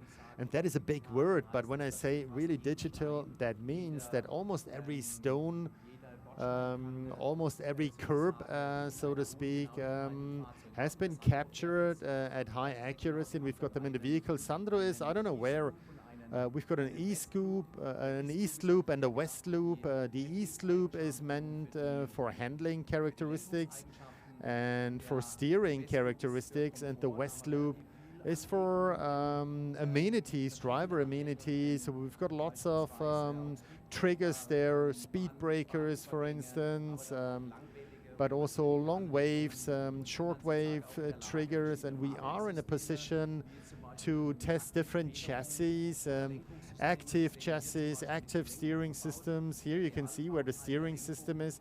This is a real building part of the steering system.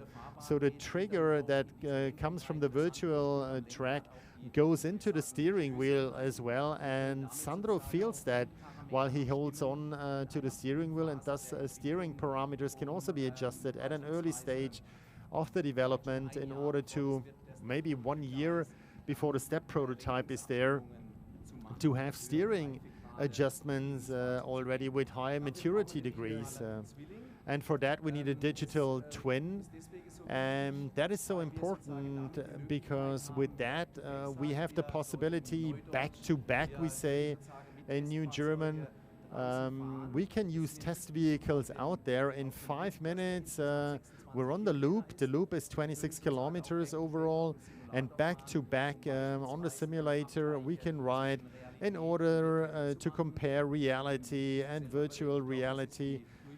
This is, I think, we're going through Holzgunst at the moment, driving through Holzgunst. Those of you who live close by should know it, but basically, as I said, every curb has been modelized. So if he drives over a curb, then he will feel it.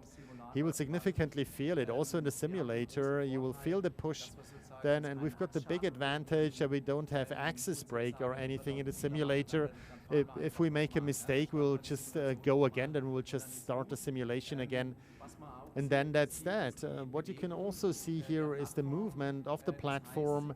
That means via the movement, we're shaping accelerations, or we're moving accelerations into the body.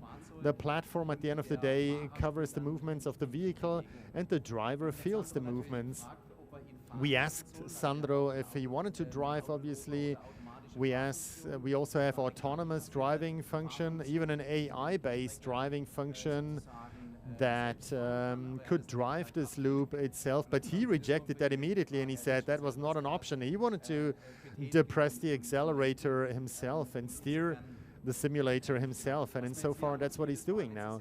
What we can also see here, we can also add traffic as we wish, and can see what the behavior is all around traffic. And insofar, with that, the possibilities were increased. We will also give some of you the possibility to be driven there, or maybe also with bad weather. We will show something about that as well. So that is where we have loads of possibilities. Yeah, very good. So you can drive or you can be driven. That is what this is all about, right? Yeah, we're on it, you know. Automatic driving functions with Conti, with Audi, within the framework of our next step, basically the assistance, the driving assistance, the track assistance, the track change assistant. We want to add all that to the simulator so that we can say in an early stage whether this is already good, whether it's mature, or whether we have to upgrade it in order to accelerate this development. We're still sweating a great deal until all this works, but we hope that in 4 to 6 weeks the first functionality should be there.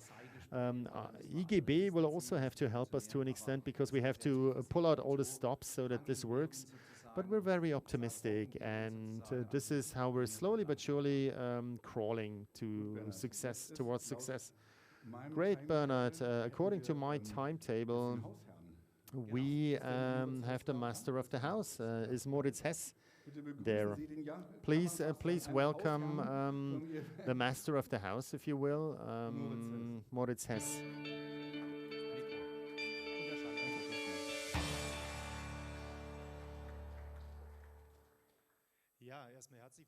Yes, first of all, warm welcome on behalf of the entire FACT group in this area here.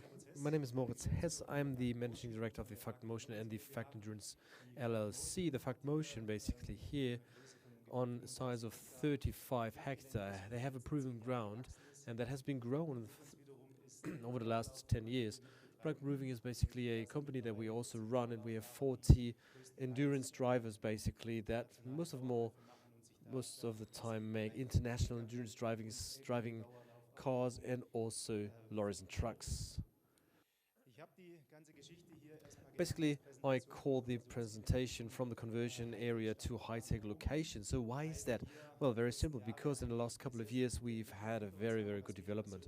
So what is really great from my personal standpoint, because whenever I drive here and I see the changes, I have to say I'm really, really proud what has happened together with our cooperation partners in the last couple of years.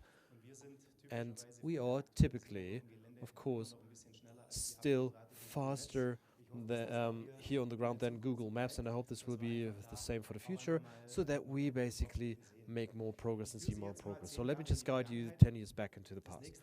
So the next picture shows you the conversion area in 2012, so 10, 11 years back.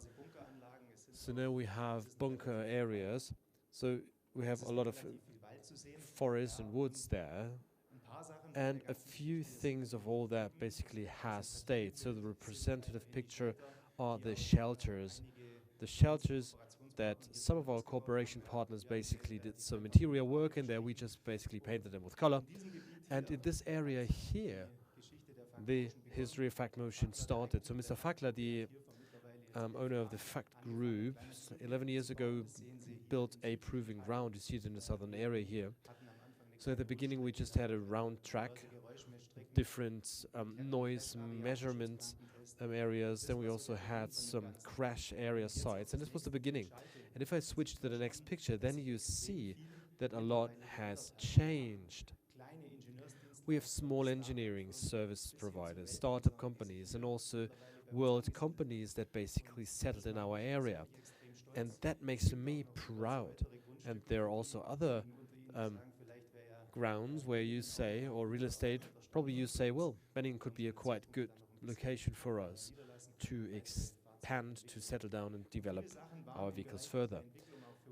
And many things have not been taken for granted for us. Well, basically the connective road that you used to get here was not there until 5 years ago. So the first customers that went to our premises, they came to the West Kopf detour basically, and it was a very hassle to get here to the ground, to the premises. And here you can see what has developed in the last 5 years. What do we do as a customer, and how do we think the future looks like? Mr. Fackler and I, we sat down a few years back and asked ourselves what could be the buzzword for the future on how we try to serve our customers. And we then used the term of one-stop shop, because the Fact company, the Fact Group, is basically a belly shop, basically, with different topics and areas that we cover. So it starts on the left-hand side from test bench, test tracks, then also type approval, homologation, and so on and so forth. And the entire product portfolio has been expanded over the last couple of years. And we are on a very good track that we are already thinking about new buildings. Well, meaning we think about a bad terrain track, that we have a second dynamics area, probably having a second building just like that one. So 2 or probably 3 are planned to be built, and those are the next steps. EMV lab, this was also another topic that should not be forgotten. And therefore we look into a very fruitful future, and I hope that we can also welcome the one or the other of you at our stand, so that you can see the portfolio that we have and that you get to know it without time pressure, so you don't have to continue to sweat here. So therefore, thank you very much. I hope you have 2 very great days. I can only say thank you to the Kempten University of Applied Science and Mr. Schick on the event that he organized. It becomes bigger and bigger every day, becomes more and more professional. And a cooperation like this with the tenant is fun then. So thank you very much. Enjoy the next 2 days. Have a nice evening. Thank you very much. Thank you very much, Moritz Hess. And the next speaker, well, I want to introduce someone that you somehow saw today. Bernhard Schick, Head of Institute for Driver's Assistance and Network Mobility. Du sprichst zum Thema, ich habe es mir mal kurz rausgesucht. So you talk about the topic of, well, automated driving between frustration and enthusiasm. Why this topic? Well, because it is what it is, because automated driving, is something like that.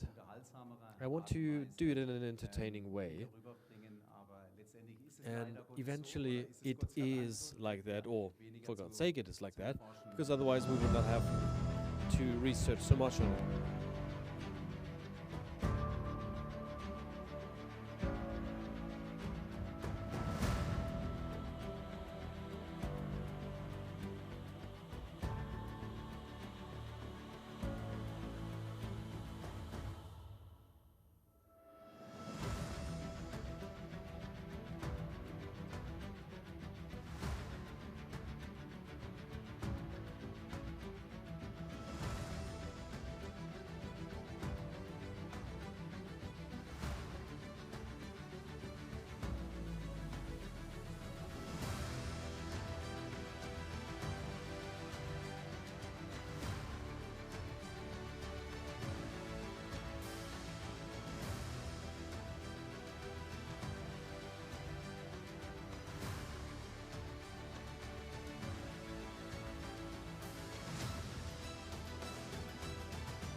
Well, as many facets, the challenge is, as many facets do we have with regards to our research? Well, these were some impressions that we work on and how we work. Well, of course, you can hardly show what we work on in 120 seconds.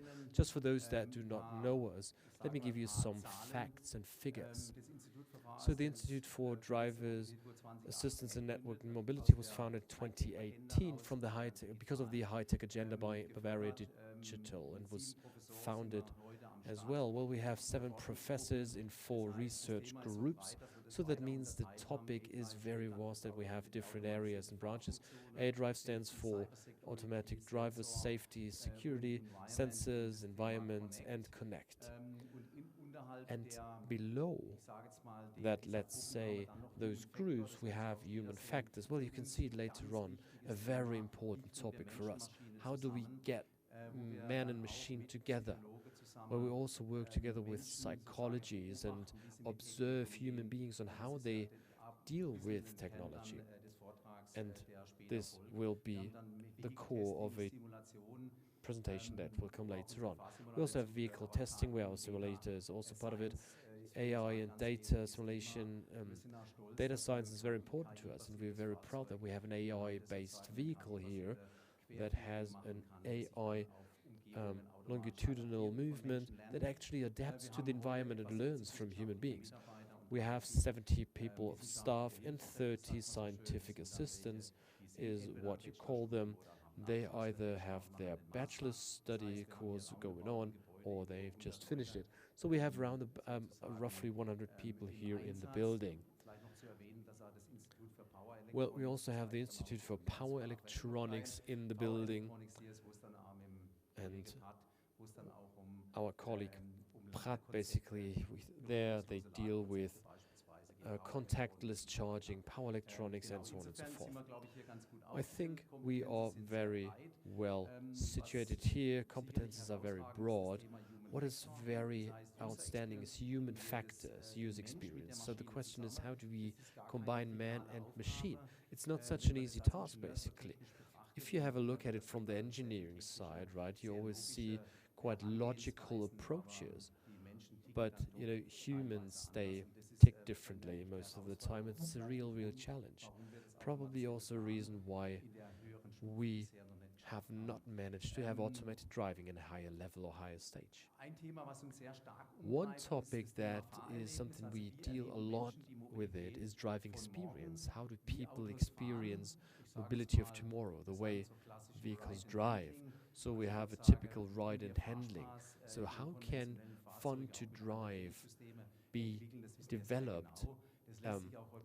Well, of course, we can simulate it very well. So many sceneries and many adjustments basically is what we can do in the simulator. But we don't know how humans experience automated driving of tomorrow. We don't know actually what they expect, what their needs and demands are. And as you can see later on, we may have the situation where human drives against the machine and vice versa. And another topic that is important to us is how do we manage to get simulation and testing together? Well, of course, we always find out that we have galvanic bands or firewalls, that they do not act in team play. But of course, sometimes it's the expertise that is responsible for it.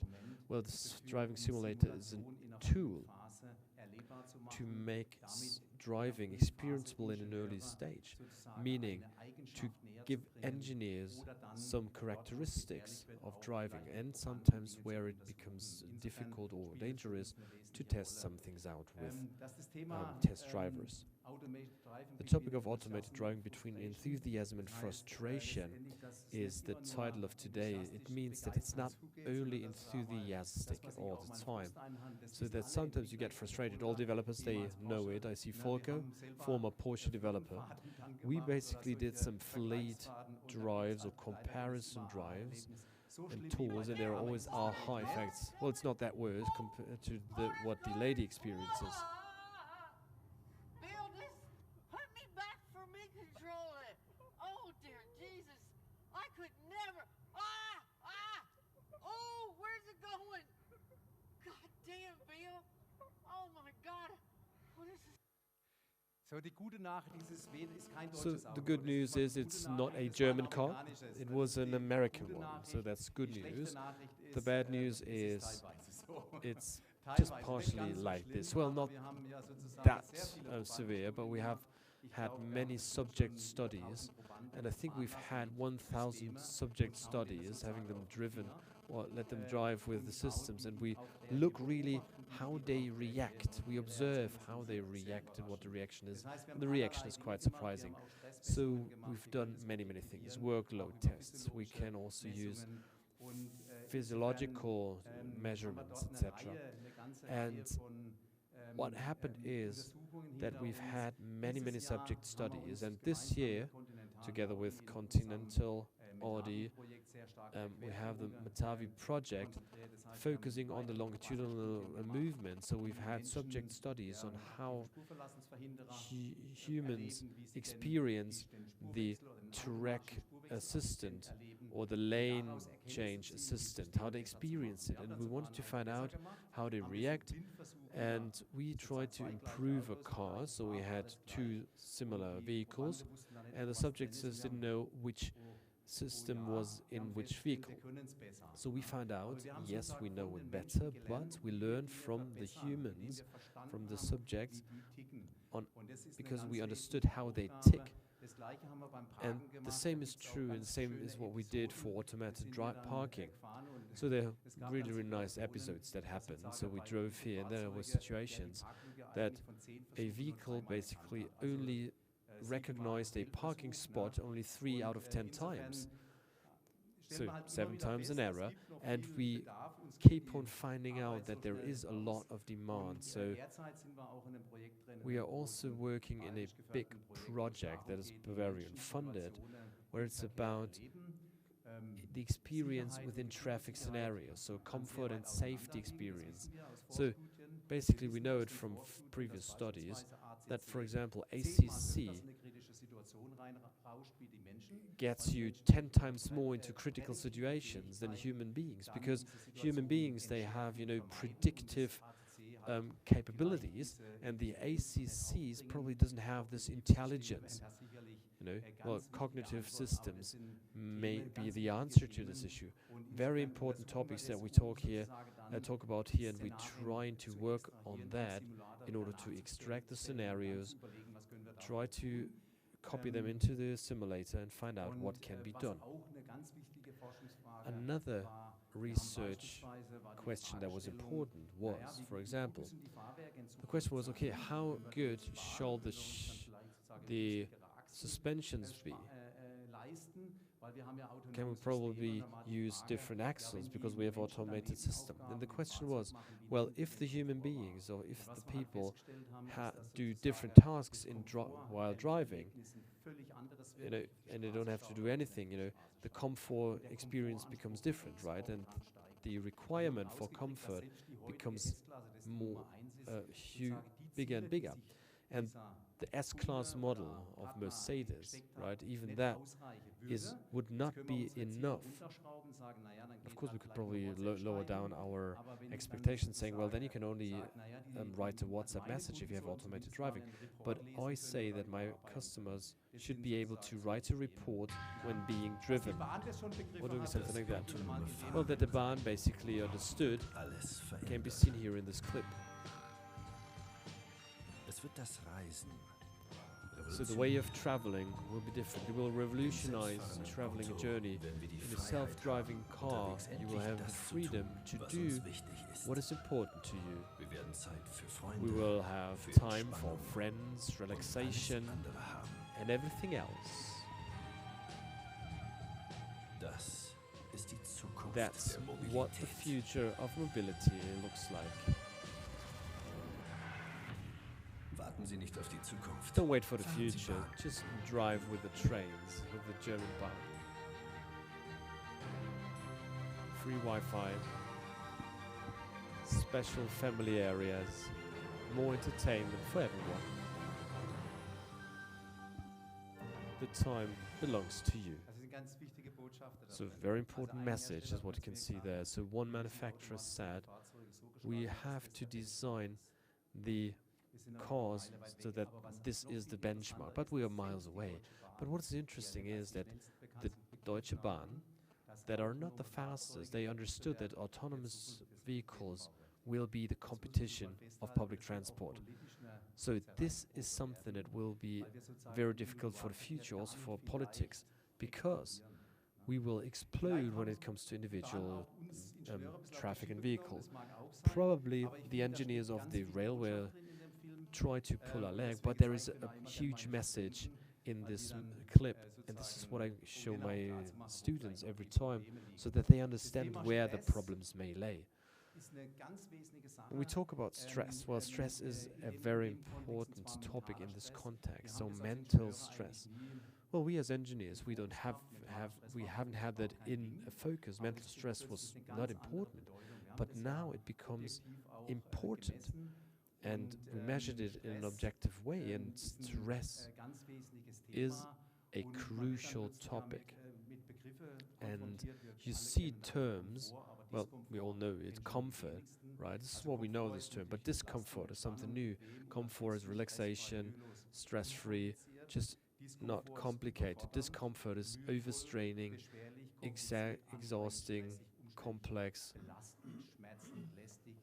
painful, and so on and so forth. That's discomfort. And of course, there's a huge gap between it. And we have another axle, which is we have driving fun. Well, it's energized, it's sporty, dynamic, self-determining, on initiative, etc. I think you may all underline everything, right? And then we have the lack of fun as the opposite. So no joy, boring, tiring, not dynamic, not lively, monotonous, etc. And this is where we move, right, in this huge gap. And it is not clear today whether human beings will use this type of mobility. And we have to do something that we get this balance between an activity. And we know from research that the topic of experience quality is reached when we have a balanced driving comfort and driving fun. And driving fun is not only driving yourself, but it's also having something with the infotainment, etc. Many elements can be found in driving fun, but we, the engineers, need to do something. What we should not achieve is that it becomes boring. And this problem can be seen nowadays, because many people use their phone, use WhatsApp when driving. There are different studies that just being on the phone is a huge reason for accidents, and assistant systems basically help for the fact that they're under challenged. And just as final words, I want to show you something from a study that I thought was really, really exciting. So we asked ourselves the question, do we need personalized ADAS or automated functions? Do we need that, or can everything be just as it is? Is it good if the robot actually drives and the human being just accepts it, or is there anything that we have to consider? What we regularly find out in our studies is that machine fights human and human fights machine. So we have situations where the machine wants to do something different than the human being, and that changes depending on driving tasks and weather conditions. And there are some very exciting and surprising results that get out. What we expect from humans, well, we talk about ADAS, well, probably just addressing Audi and Conti. Well, a human being needs to adapt to the system. The human being just needs to learn it. This is what we hear repeatedly. So we hear, yeah, the person needs to be trained, needs to learn, we have to go to driving schools, etc. But I think this way is wrong. I think we have to adapt systems to human beings, because the human is in the center. And we found out that systems are not transparent, so the person doesn't know and has a hard time to understand what the system does. So we had a study with a head-up display, and we found out that it's better because people understand what the system does. Well, engineers have a hard time because they definitely know what happens. And we also found out that this safety feeling determines the acceptance, and acceptance means whether it will become successful or not. And that's the reason why we work on that a lot. So of course I'm a bit exaggerating, but this is basically the experience we've gained in the studies. In this context, we've had a huge study with 62 subjects. President, you were one of them. Probably we can, find out what your data was, but it was a big course, 200 with 82 kilometers. We had multiple questionnaires, psychological ones, 6 terabyte of data. Everything was labeled. We also had a self-image and external image analysis, and there's a huge gap between what the drivers say how to drive and what is said how to drive. So a huge gap is what we can see here. And what we also did is we had a driving style analysis in the context of the environment. Well, there's also literature or state of the art with regards to what driving types exist.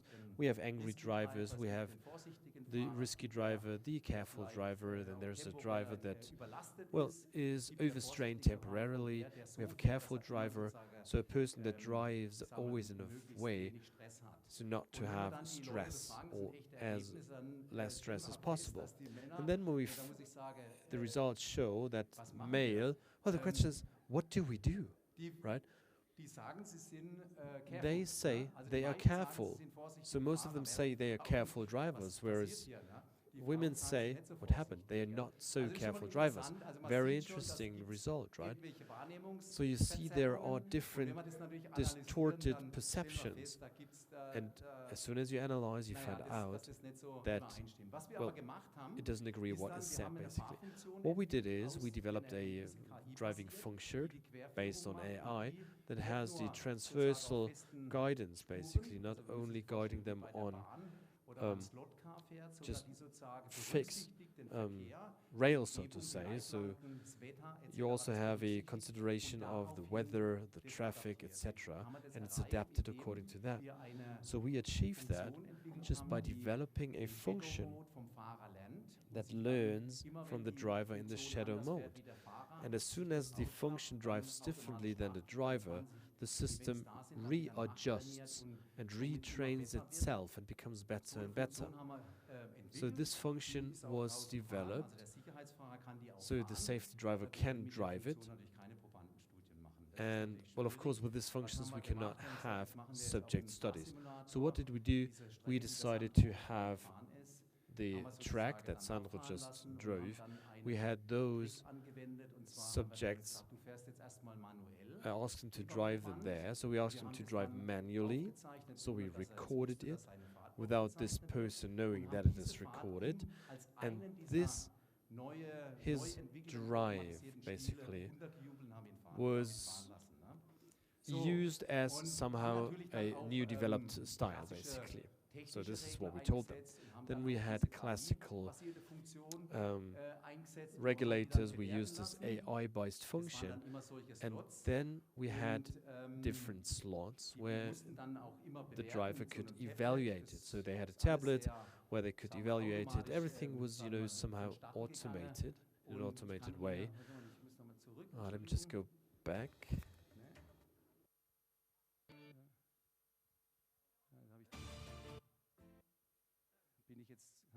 Or probably it was here. Okay, I have to push that button.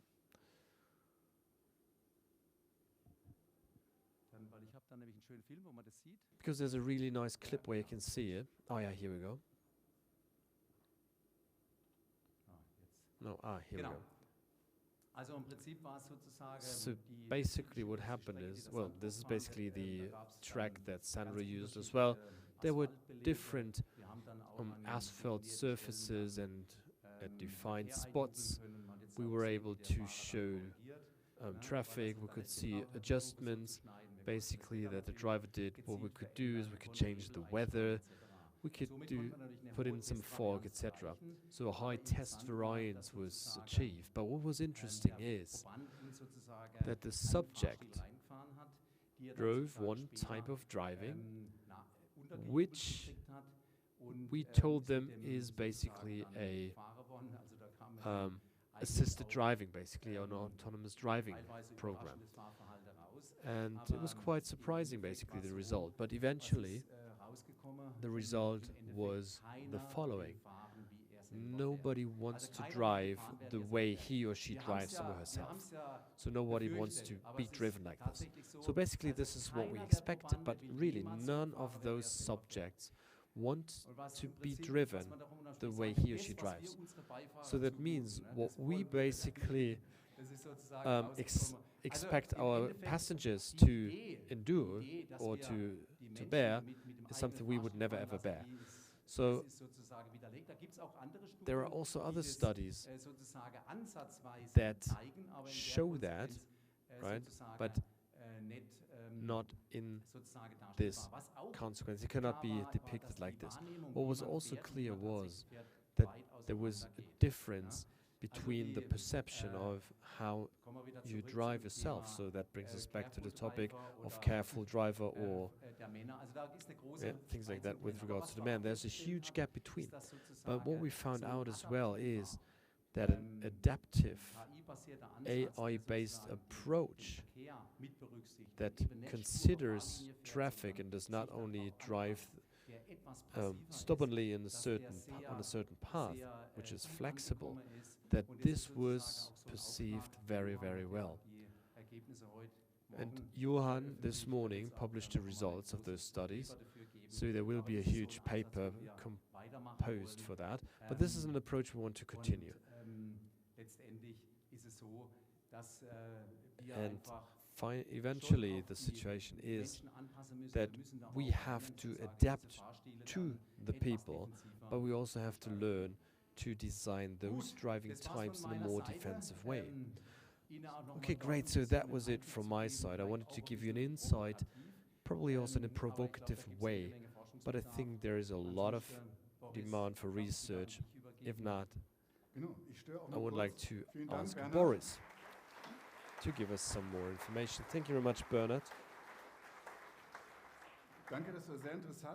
Thank you. It was really, really interesting, and it was great to see results, and we want to talk about that later on. There will be a panel discussion here on stage after a short break.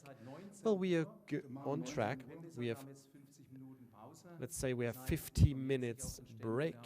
Just have a look at the stands. We have good things to eat. And yes, and then just go out to the fresh air. Just, it's not better outside? Okay, so then we just eat something. Okay, then we see you back at 7. Thank you very much.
Right, Da sind wir wieder.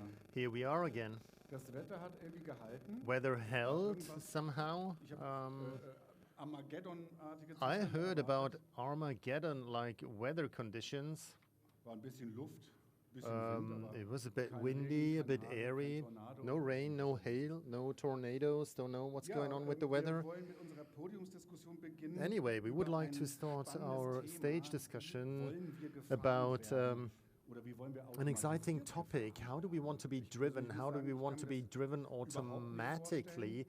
And I cannot imagine how this is supposed to work at all, but I'm not really deeply delved into this topic so that I can imagine it. For me, it's just a bland vision. I can imagine how to ride a train, and imagining that in a car, I have to be quite honest with you, that hasn't reached me yet. I cannot really wrap my head around that idea, but it's an exciting topic, and that's what we want to focus on. And my co-moderator and the head of IFM, Professor Bernhard Schick, has joined me on the stage, and we're waiting for our guests. That's Professor Dr. Mario Trapp from Fraunhofer Institute. I would ask you to come on stage as well. Then we need Johann Haseberger from IFM.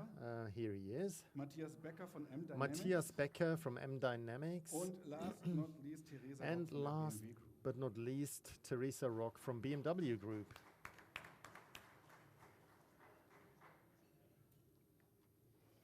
Hallo, herzlich willkommen. Hello. Schön, dass Sie alle da sind, zu Ihrem And Fuß. welcome. Thank you very much for coming. There is also a bottle of water at your feet in case it's getting too hot in between, but it's great to have you here on stage. I thought, let's see when they come, but I saw you in the audience beforehand already. As I said, I addressed the topic, and for many people it might be, a spooky idea to be driven automatically.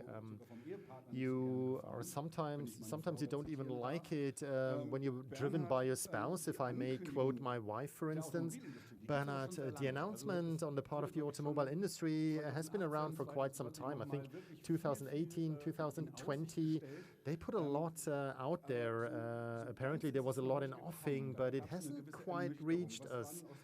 There is a bit of a disappointment here. So what were the reasons there? Well, the roadmaps, they were congested, they were really full. I remember loads of conferences where board members in 2014, 2015 introduced stuff. 2018, 2020, you can say 2020, almost every manufacturer announced highly automated driving, basically. Particularly BMW, Mercedes, Audi. 2018, Audi were the first ones, I think, and everybody wanted to be a step faster. And now it's 2023, and there's not much in sight, to be quite honest. There are manufacturers who delayed their roadmaps by 8 to 10 years, no less than that. And the only people who really launched something this year were Mercedes with S-Class and IQS.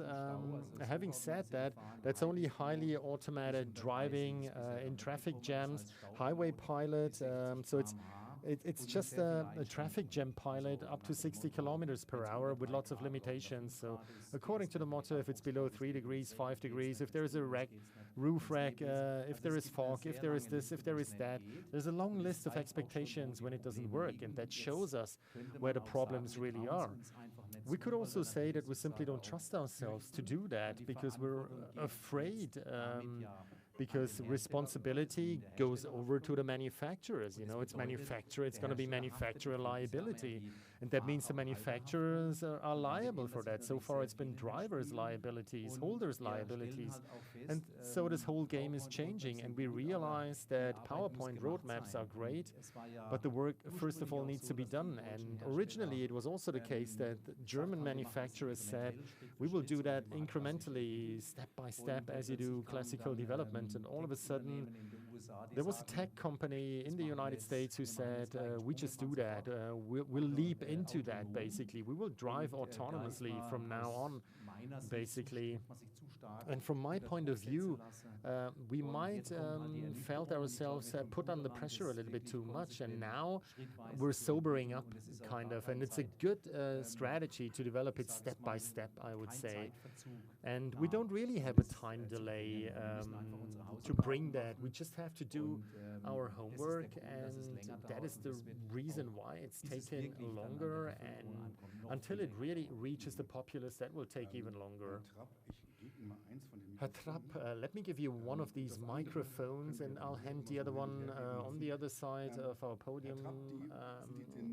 Mr. Trapp, these goals that we had, are they achievable in the near future, whatever that may be? That's a pretty exciting question. If you want to use an analogy, in basketball, you can either train until you can do a 3 points throw, or I'll just shift the lines and put the basket further down. So at the end of the day, the American way is the last way. The way that we want to go is the first one, training long enough. And when you go in the first way, we're encountering loads of hurdles, and I wouldn't want to give a prognosis right now how long it's going to take, because the problems at the end of the day are in the small things. You just have to say that if nowadays with AI you recognize people, that's all nice and well, but if I see a plastic bag, I can ride over it. I recognize that if there is a kid, that's something I recognize, that if there is a kid with a plastic bag that basically ties its shoelaces, then I've got a 50% chance of recognizing that. And that is the problem that we have. AI works, it works incredibly well, and we don't really know why it does so. And what's bad about that is that we don't know why it doesn't work at times. A French philosopher basically compared it to Goethe and the magician's apprentice. We're standing like that in front of AI, you know. We were trained in that way, basically trained on systems that had defined characteristics. In AI, the philosophy is you're basically evaluating everything based on how much you're surprised by your system, because it does things that wasn't foreseen. And that's two completely different philosophies, and bringing these two worlds together, that happens very fast in PowerPoint, but in reality it's a culture clash, and there are so many details, so I wouldn't dare to put a number to it. But I also believe we will have lots of intermediate steps. We will have logistical hubs. We will have autonomous lorries. We will work in controlled environments, and then we will see it much faster in the logistics, and that's where we will collect the data with which we will build trust into the technology. Okay. In which technological area do you see the most need to act and also the most potentials? Well, as we said earlier on, I believe there is no way past artificial intelligence. That means the world hasn't changed.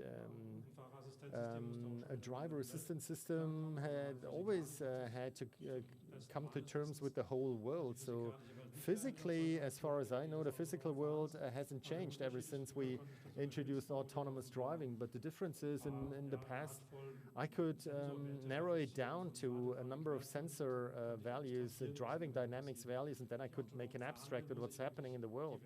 If I want to drive autonomously, I have to capture the world in its complexity, and we all know how difficult that very often is if you don't have good line of sight to see what's happening. So there is no way past artificial intelligence, but with artificial intelligence we have the problem of things being hard to estimate, basically, bringing everything together, integrating everything. How can I use artificial intelligence, but combined in such a way that it works safely? And that is exactly what our challenge is, but also our chance. Those companies who do not only work in an expanded Disney world, but who actually drive safely autonomously, they will dominate the markets. And what kind of abilities of human beings have to be translated into technology then?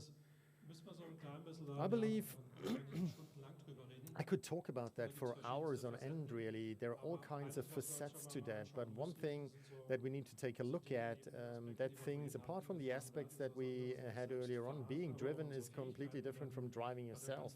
But our abilities, with all the fear that AI is the new Terminator, we're underestimating our intelligence and we overestimate the AI. Think about a situation, you've got a narrow lane, you see parking cars, you see a small reflection in the door, then you don't even drive into there because you know there's going to be an oncoming car. You know, autonomous driving drives into that narrow lane and doesn't even understand that there is an oncoming car. So to foresee such situations, that is something that we can do much better. For instance, people also have you know, we have system 1, system 2. If we have our commuting distance, we sometimes wake up at the end of the drive and wonder how we got there. So system 1 that works well, autonomous, super fast, but is also unreliable and also overconfident. And then you've got a system 2. If you're on your commuting distance, if all of a sudden there is at night a construction site that you don't know, if you were talking beforehand, you're all of a sudden silent. You're fully concentrated. Everything goes in sequence, and very slowly you're going through the system. That is our system 2. So what we can show via machine value is system number 1, but not system number 2. So we're far away from the capabilities of learning from human beings, and that is the technological aspect. The second aspect is we will, at least in my time, we will have autonomous vehicles together with people, with humans, simply to learn about the intention of the vehicle, the typical communication that we have at the zebra crossing, for instance, or if 4 cars get into a right before left crossing, you know, all these things, how do they work? So we've got a huge problem there. And a third aspect, and that is what we heard earlier on, and I can only underscore that, is that we don't build a car where humans adjust, but we're building movability for humans, you know, and we need to understand what does a human being want to get from A to B, and is the car the real medium of choice, or is it a small transporter, or what's the vehicle like, you know? So similar mistake as we did with electromobility, normal car, electrical engine, battery. The new players build a car around the battery, and that is basically, we cannot simply take a normal car and build a virtual driver, but we have to think about what is mobility, what it is like in the new sense, thought in the new sense, so that we humans like to use it. And there are lots of challenges here. Bernhard, how do you see these goals and how can they be reached? We've already said it. We can narrow it down to humans at the focus. We need to understand human beings, and I believe that there is a big potential in that we simply have to build more understanding. We cannot simply brush it under the rug technologically, but we have to do much more, really. Mr. Becker, let's stick with the driving assistance systems, which also belong to automated driving. In Project Mitavi, together with Audi, Continental, M Dynamics, and with the IFM, you studied the driving behavior of various different systems. How can we imagine that? What did you do? Yeah, you can maybe imagine it in such a way. Actually, with your metaphor, Mr. Trapp, the approach that we do is really we train. We train in order to get the 3-point throw done, basically. But what we studied was really the reasons why acceptance is not there for that system. So we do not start with AI, but we start with very simple systems, basically a lane departure assistant, so a relatively easy to control system, basically. But ask yourself in the panel or in the plenary session, do you think that it's good the way it behaves in your car? You probably know lots of examples of people who say that's not really great, and it was our goal really in this project to have a human-centric approach, and that we need to understand what really leads to this rejection or to these discrepancies, you know, what a human feels when he actually interacts with such systems. And at the end of the day, That is the one thing, and at the end of the day, then to try and implement these recognitions into processes of this function, because that is the one thing that has been researched. We know relatively well what works well, what doesn't work so well, where people feel at home, where people do not feel at home, and actually to draw the right conclusions, to implement these systems, to make the systems better. That is what we are striving for as a solution. So I know this example, and I already told that example last year when we were sitting here. I'm still driving the same car, and despite of an update, nothing has changed. This lane departure, whatever thing, I always switch it off because it's getting on my nerves. It's the same for lots of other people. And I always feel like I'm a beta tester or something. I'm not only the driver, and I haven't only bought it, I also have to test it. You have to buy a BMW. That would be better, probably. I'll do that next time. So that's not the only function that we took a look at. There are other functions as well. As I said, lane departure assistant was only one of them. We started small. Before you go and say we do fully automated vehicles, you first of all have to start small. And what are the findings that you had? Oh, it was actually quite interesting. Parts of this project were loads of studies, really, that were looking into things that were quite surprising. For instance, it is not just like that possible with one optimally identified behavior you do right by everybody, basically. What has turned out is that there are clusters, groups of users, and if you want to develop a broadly accepted system, you have to cover all of them, basically, either by make it switchable by some kind of an adjustment, or that it might also be adaptive somehow and it adjusts itself to the behavior that the driver prefers. But all that goes far into the future. Maybe also AI approaches. And such findings, how can they be implemented into the development? And that's an important point, because normally the development, the way it goes, is really or orients itself on a development process which has been established, something like the driving model, where you set specifications, and during the development you implement it, and then finally you check whether you fulfill the specification. And implementing something like that for a human-centric criterion, feeling of security of a person, or something along the lines of well-being or driving comfort, those are very subjective aspects. And we have developed methods with which such subjective impressions can also be covered by objective numbers. So you've got objective numbers, and you can reach objective numbers. You can say, okay, my system is supposed to be good, or it is supposed to do something fast. But you need these measurement numbers, basically, and we found those measurement numbers for these systems, and at the end of the day we could also optimize them in a loop, in a development loop. We checked everything with a study, and these improvements that were objectively given, we could also prove that subjectively. So such a development cycle, to install such a development cycle, that was the big task, and that's what worked for us. And so far, that is a basis where you can basically move on, translating it to other functions, translating it to other scenarios, and so on and so forth.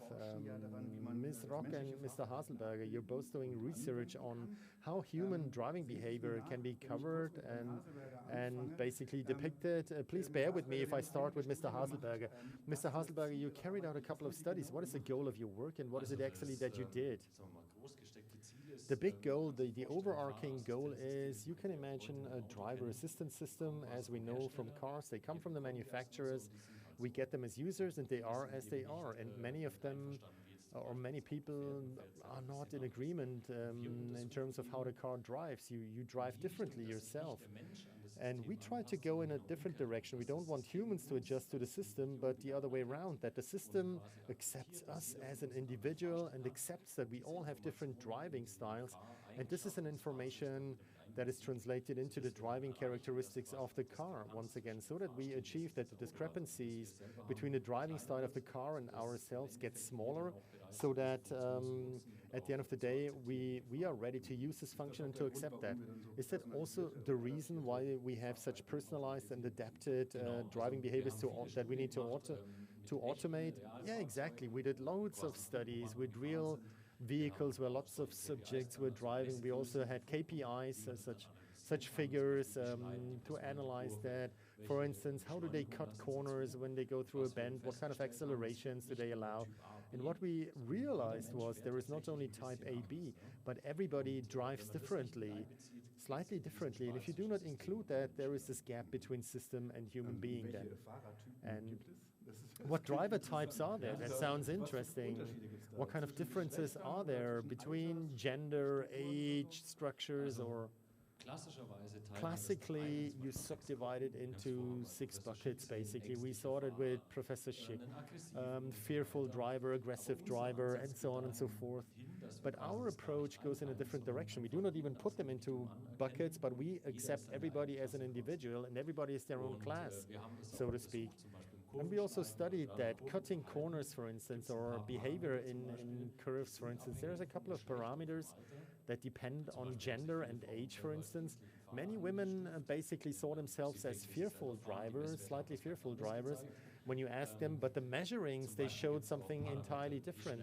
We also have parameters such as how fast you drift from the middle of the lane, for instance, how far you drift out. That's also age-related. Older people have an inclination to drift out of the driving lane. Younger drivers have higher accelerations, end accelerations. We also realized that women start braking initially harder and then softer later on.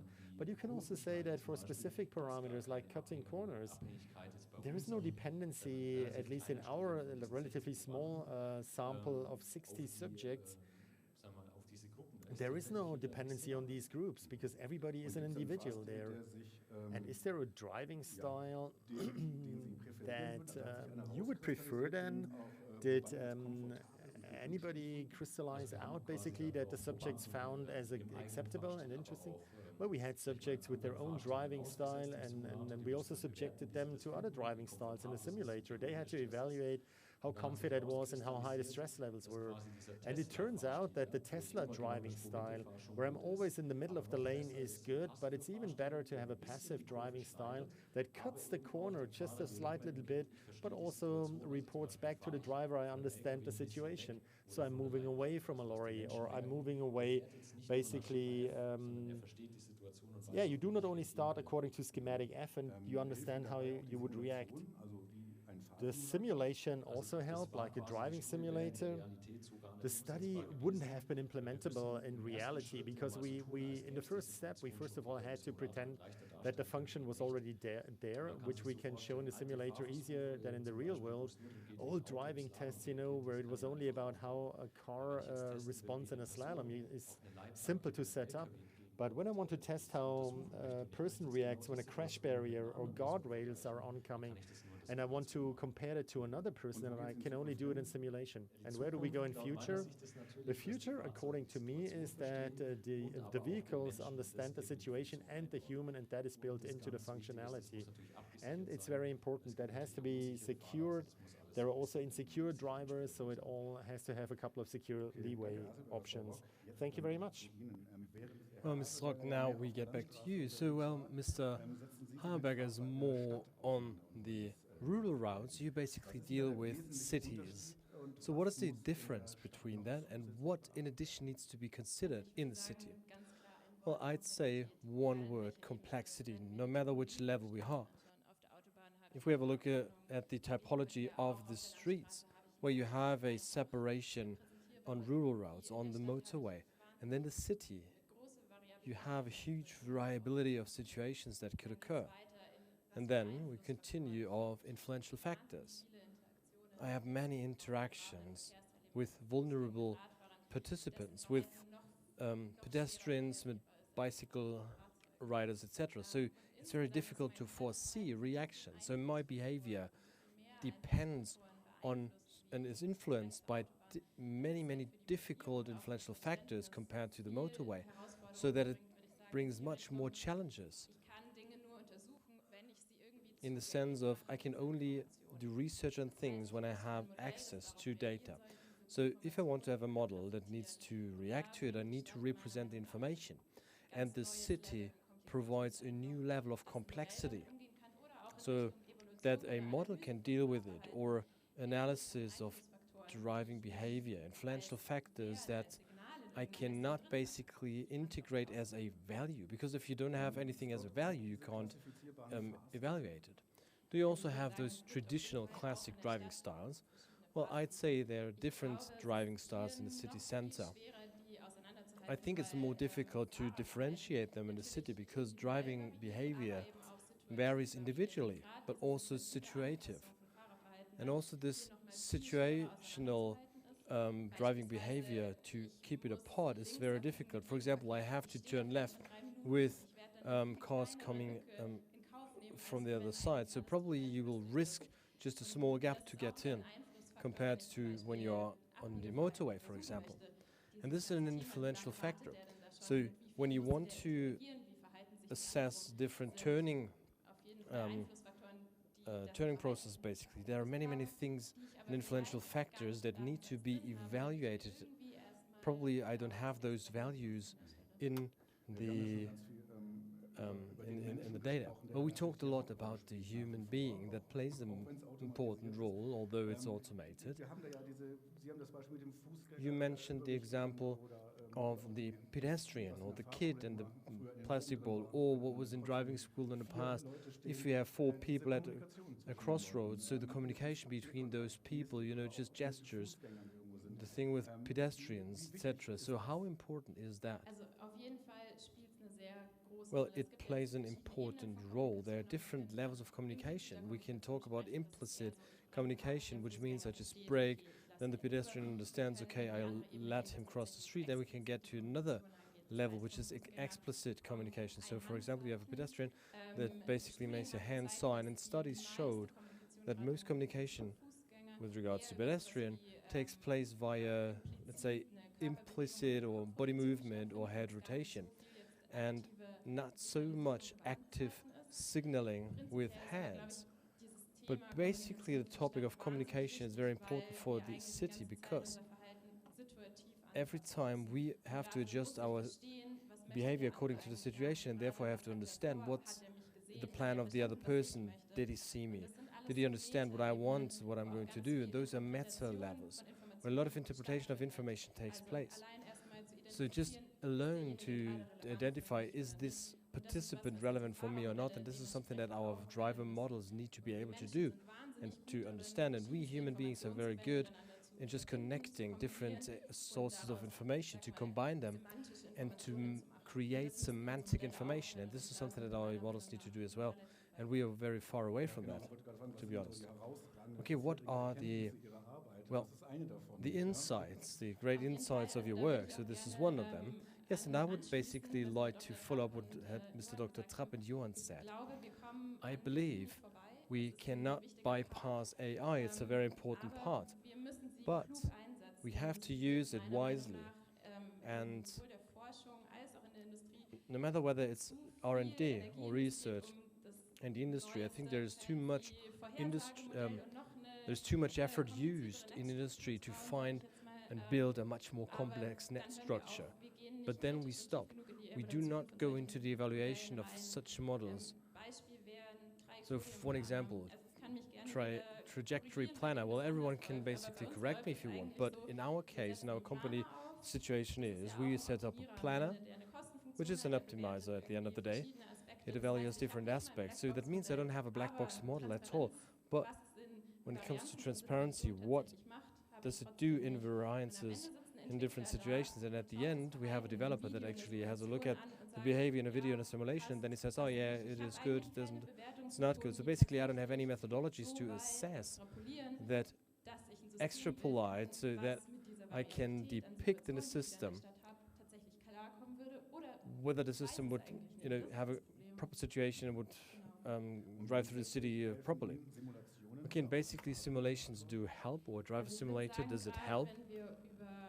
Well, I'd say if we talk about driving assistance or automated driving in a city, there we have a specific or an advantage, because I have situations you can't really test in reality because you can't reproduce it. You have much more chaos in the city, and also because of ethical reasons. If you have a turning assistant with a bike driver, well, basically you can't actually reproduce it and test it in real life, right?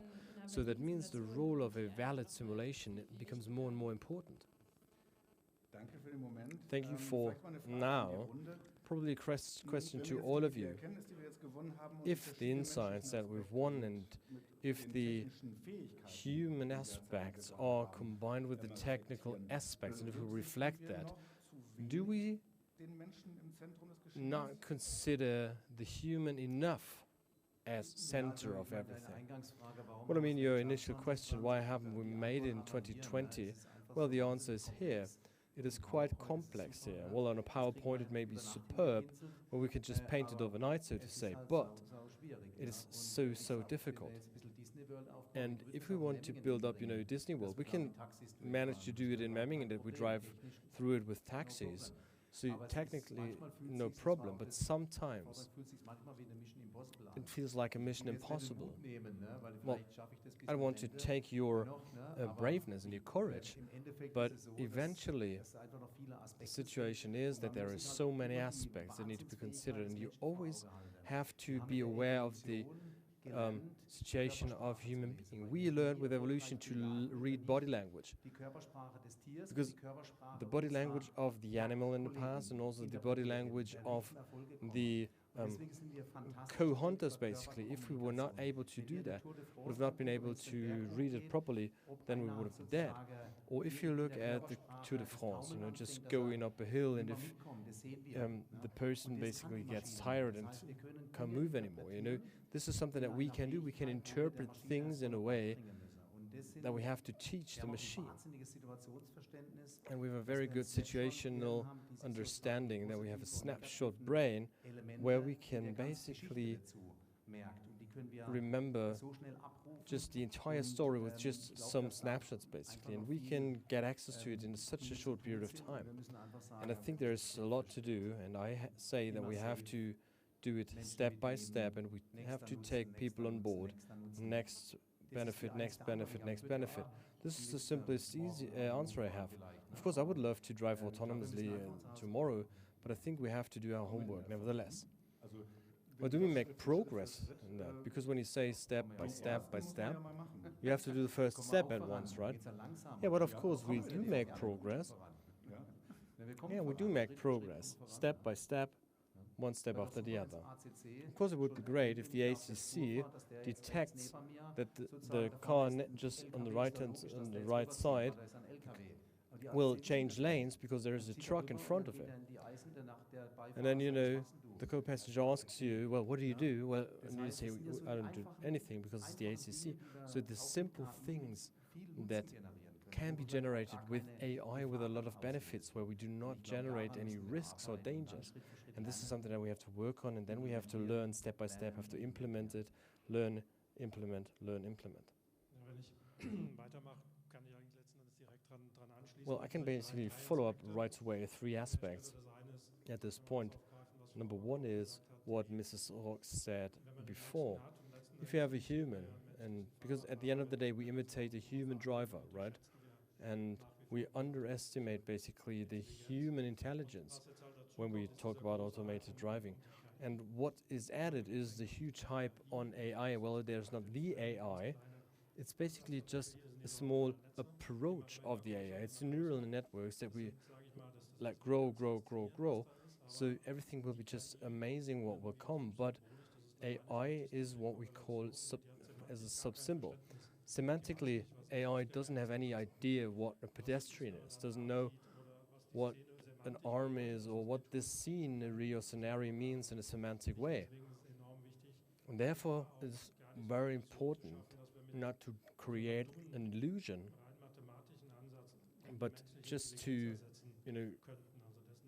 we don't have to think that we can replace human intelligence with just AI. And it's all about cognitive systems. So you have to have an entire overall system. So parts will be AI, parts will be neural networks. But and you can also just use train a fuzzy regulator, a fuzzy ECM. And this brings me to the second aspect I want to integrate. We should not forget that we as humans need to be able to control the systems. Well, let's say with a car, we don't understand what it does, and then all of a sudden, you know, a specific driving behavior comes, and if you don't know why this behavior came, well, you're not in control anymore, right? So that means we as humans that are the engineers and the developers of the system, we need to be able to still be able to control this system. So because we will remain the creator of the system at work, and we don't want anything to be created that doesn't know what it does. And therefore, the engineers need to be taken by the hand because they otherwise will be overstrained with the complexity of the neural networks. And the next thing is, you have to be aware of the fact when it comes to automated driving. We try to get rid of the error factor human being. So, of course, you have to say safety requirements are very, very high. Machines 100 times better than a human being. This is basically the requirement. There is no area, just like driving, where it's not our basically actual capabilities that should be mirrored, but our potential thing. And if you have a look at the lane keeping assist, although it, you know, just drives us into the signs in a construction site, you know, the question arises, why is it allowed on the street? But one point that needs to be clear is that the human being controls it. So on the one hand, we want to replace human being by systems, although we are not able basically to build something that compensates the errors of human beings.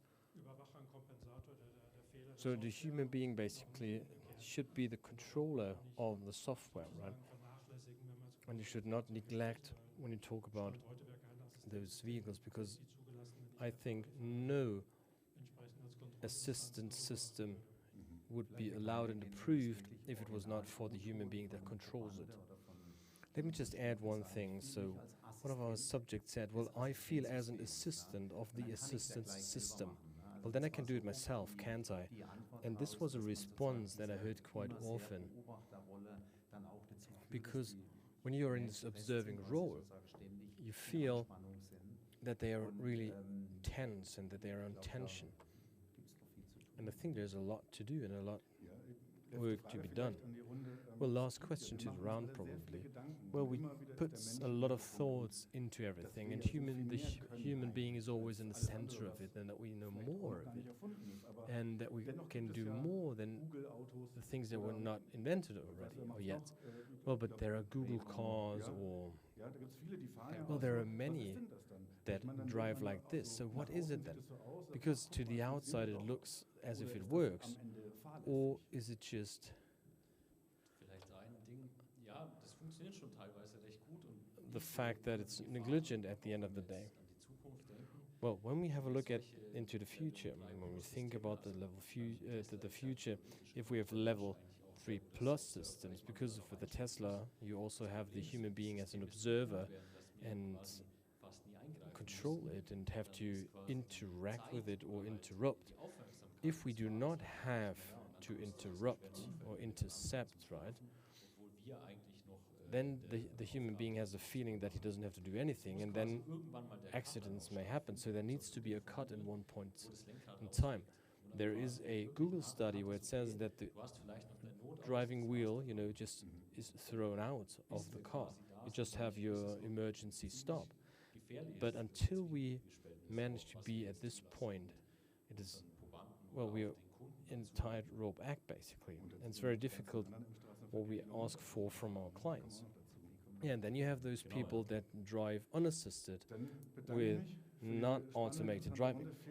Well, thank you very much for this very exciting round. Thank you very much for listening and watching. Dankeschön auch von meiner Seite. Thank you very much from my behalf Ja. as well. Und von hier oben, And, von der Bühne well, aus from war's here, im Prinzip für I heute. think it was War's für heute, aber everything das from the war's stage, noch nicht für Sie. wasn't Wir it? haben noch ein tolles Well, Essen. Genau. you are Das not war's finished, sozusagen we die are. Vorspeise. Well, you Und es geht just ja had morgen weiter. Ja, es geht starters, morgen weiter, and we will continue tomorrow. aber wir haben ein tolles But Essen. we have great dinner, Der Rolf and Jung, derjenige, Rolf diejenigen, Jung, die so vielleicht those eine of kleine you Schlossführung noch that want to wollen, get a dürfen castle sich, tour, sozusagen Rolf Jung anhängen, der geht mit Ihnen noch mal durchs Gebäude durch. just Letztes approach Jahr him haben and wir he die will Ausstellung guide in you and Stockwerk walk you gehabt, haben Sie through es the gesehen. building. Aber So wenn last Sie year dann we had sozusagen the sagen, okay, da will ich exhibitions jetzt noch mal and durch on the und different so levels. But if angehen, you say dann dürfen Sie sich you am want Rolf, to see anhängen. what's going on here, Genau, steht just hier go vorne to und Rolf, dann he's here in the können front, Sie- Ja, ja. and he will take you.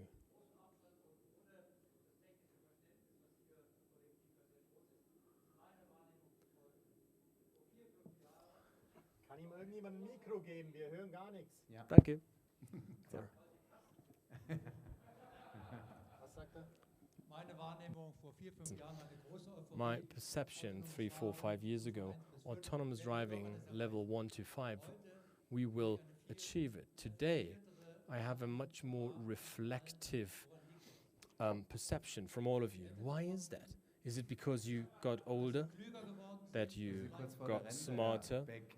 Yeah, we are almost, Ja, wir, shortly before wir retirement. wollen uns nur in die Rente retten. Nee, We just Spaß. want to save our retirement. No, Ja, just ja. kidding. Eine echte Wahrnehmung und No, Ja, nee, this das is my perception, right? Ja, das ist einfach Erkenntnis. Yeah, it's just Erkenntnisgewinn, muss man knowledge auch sagen, ne? Wir haben einfach viel and gelernt. insights. Well, we've learned a lot. Wobei, wenn Sie mich vor 5 Jahren gehört haben, war ich schon immer einer. mit So etwas you, kritischer when you Stimme. probably heard me 5 years ago, I was aber one of the ja. most critical voices, right? But die kritischen yes, Stimmen, die gab's schon well, the immer, critical die voices, they have been übertönen everywhere, but they were in a low volume.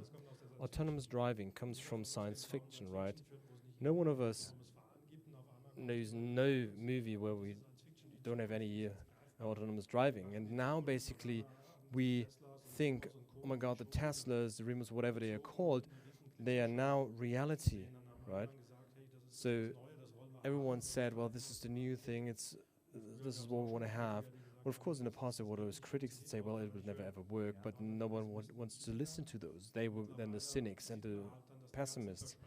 And now you see that all the promises back then, so all the celebrities that promise the future already today, and then you could see the deadline after deadline is delayed. And then, more and more, the people received voices that were skeptical and were critics.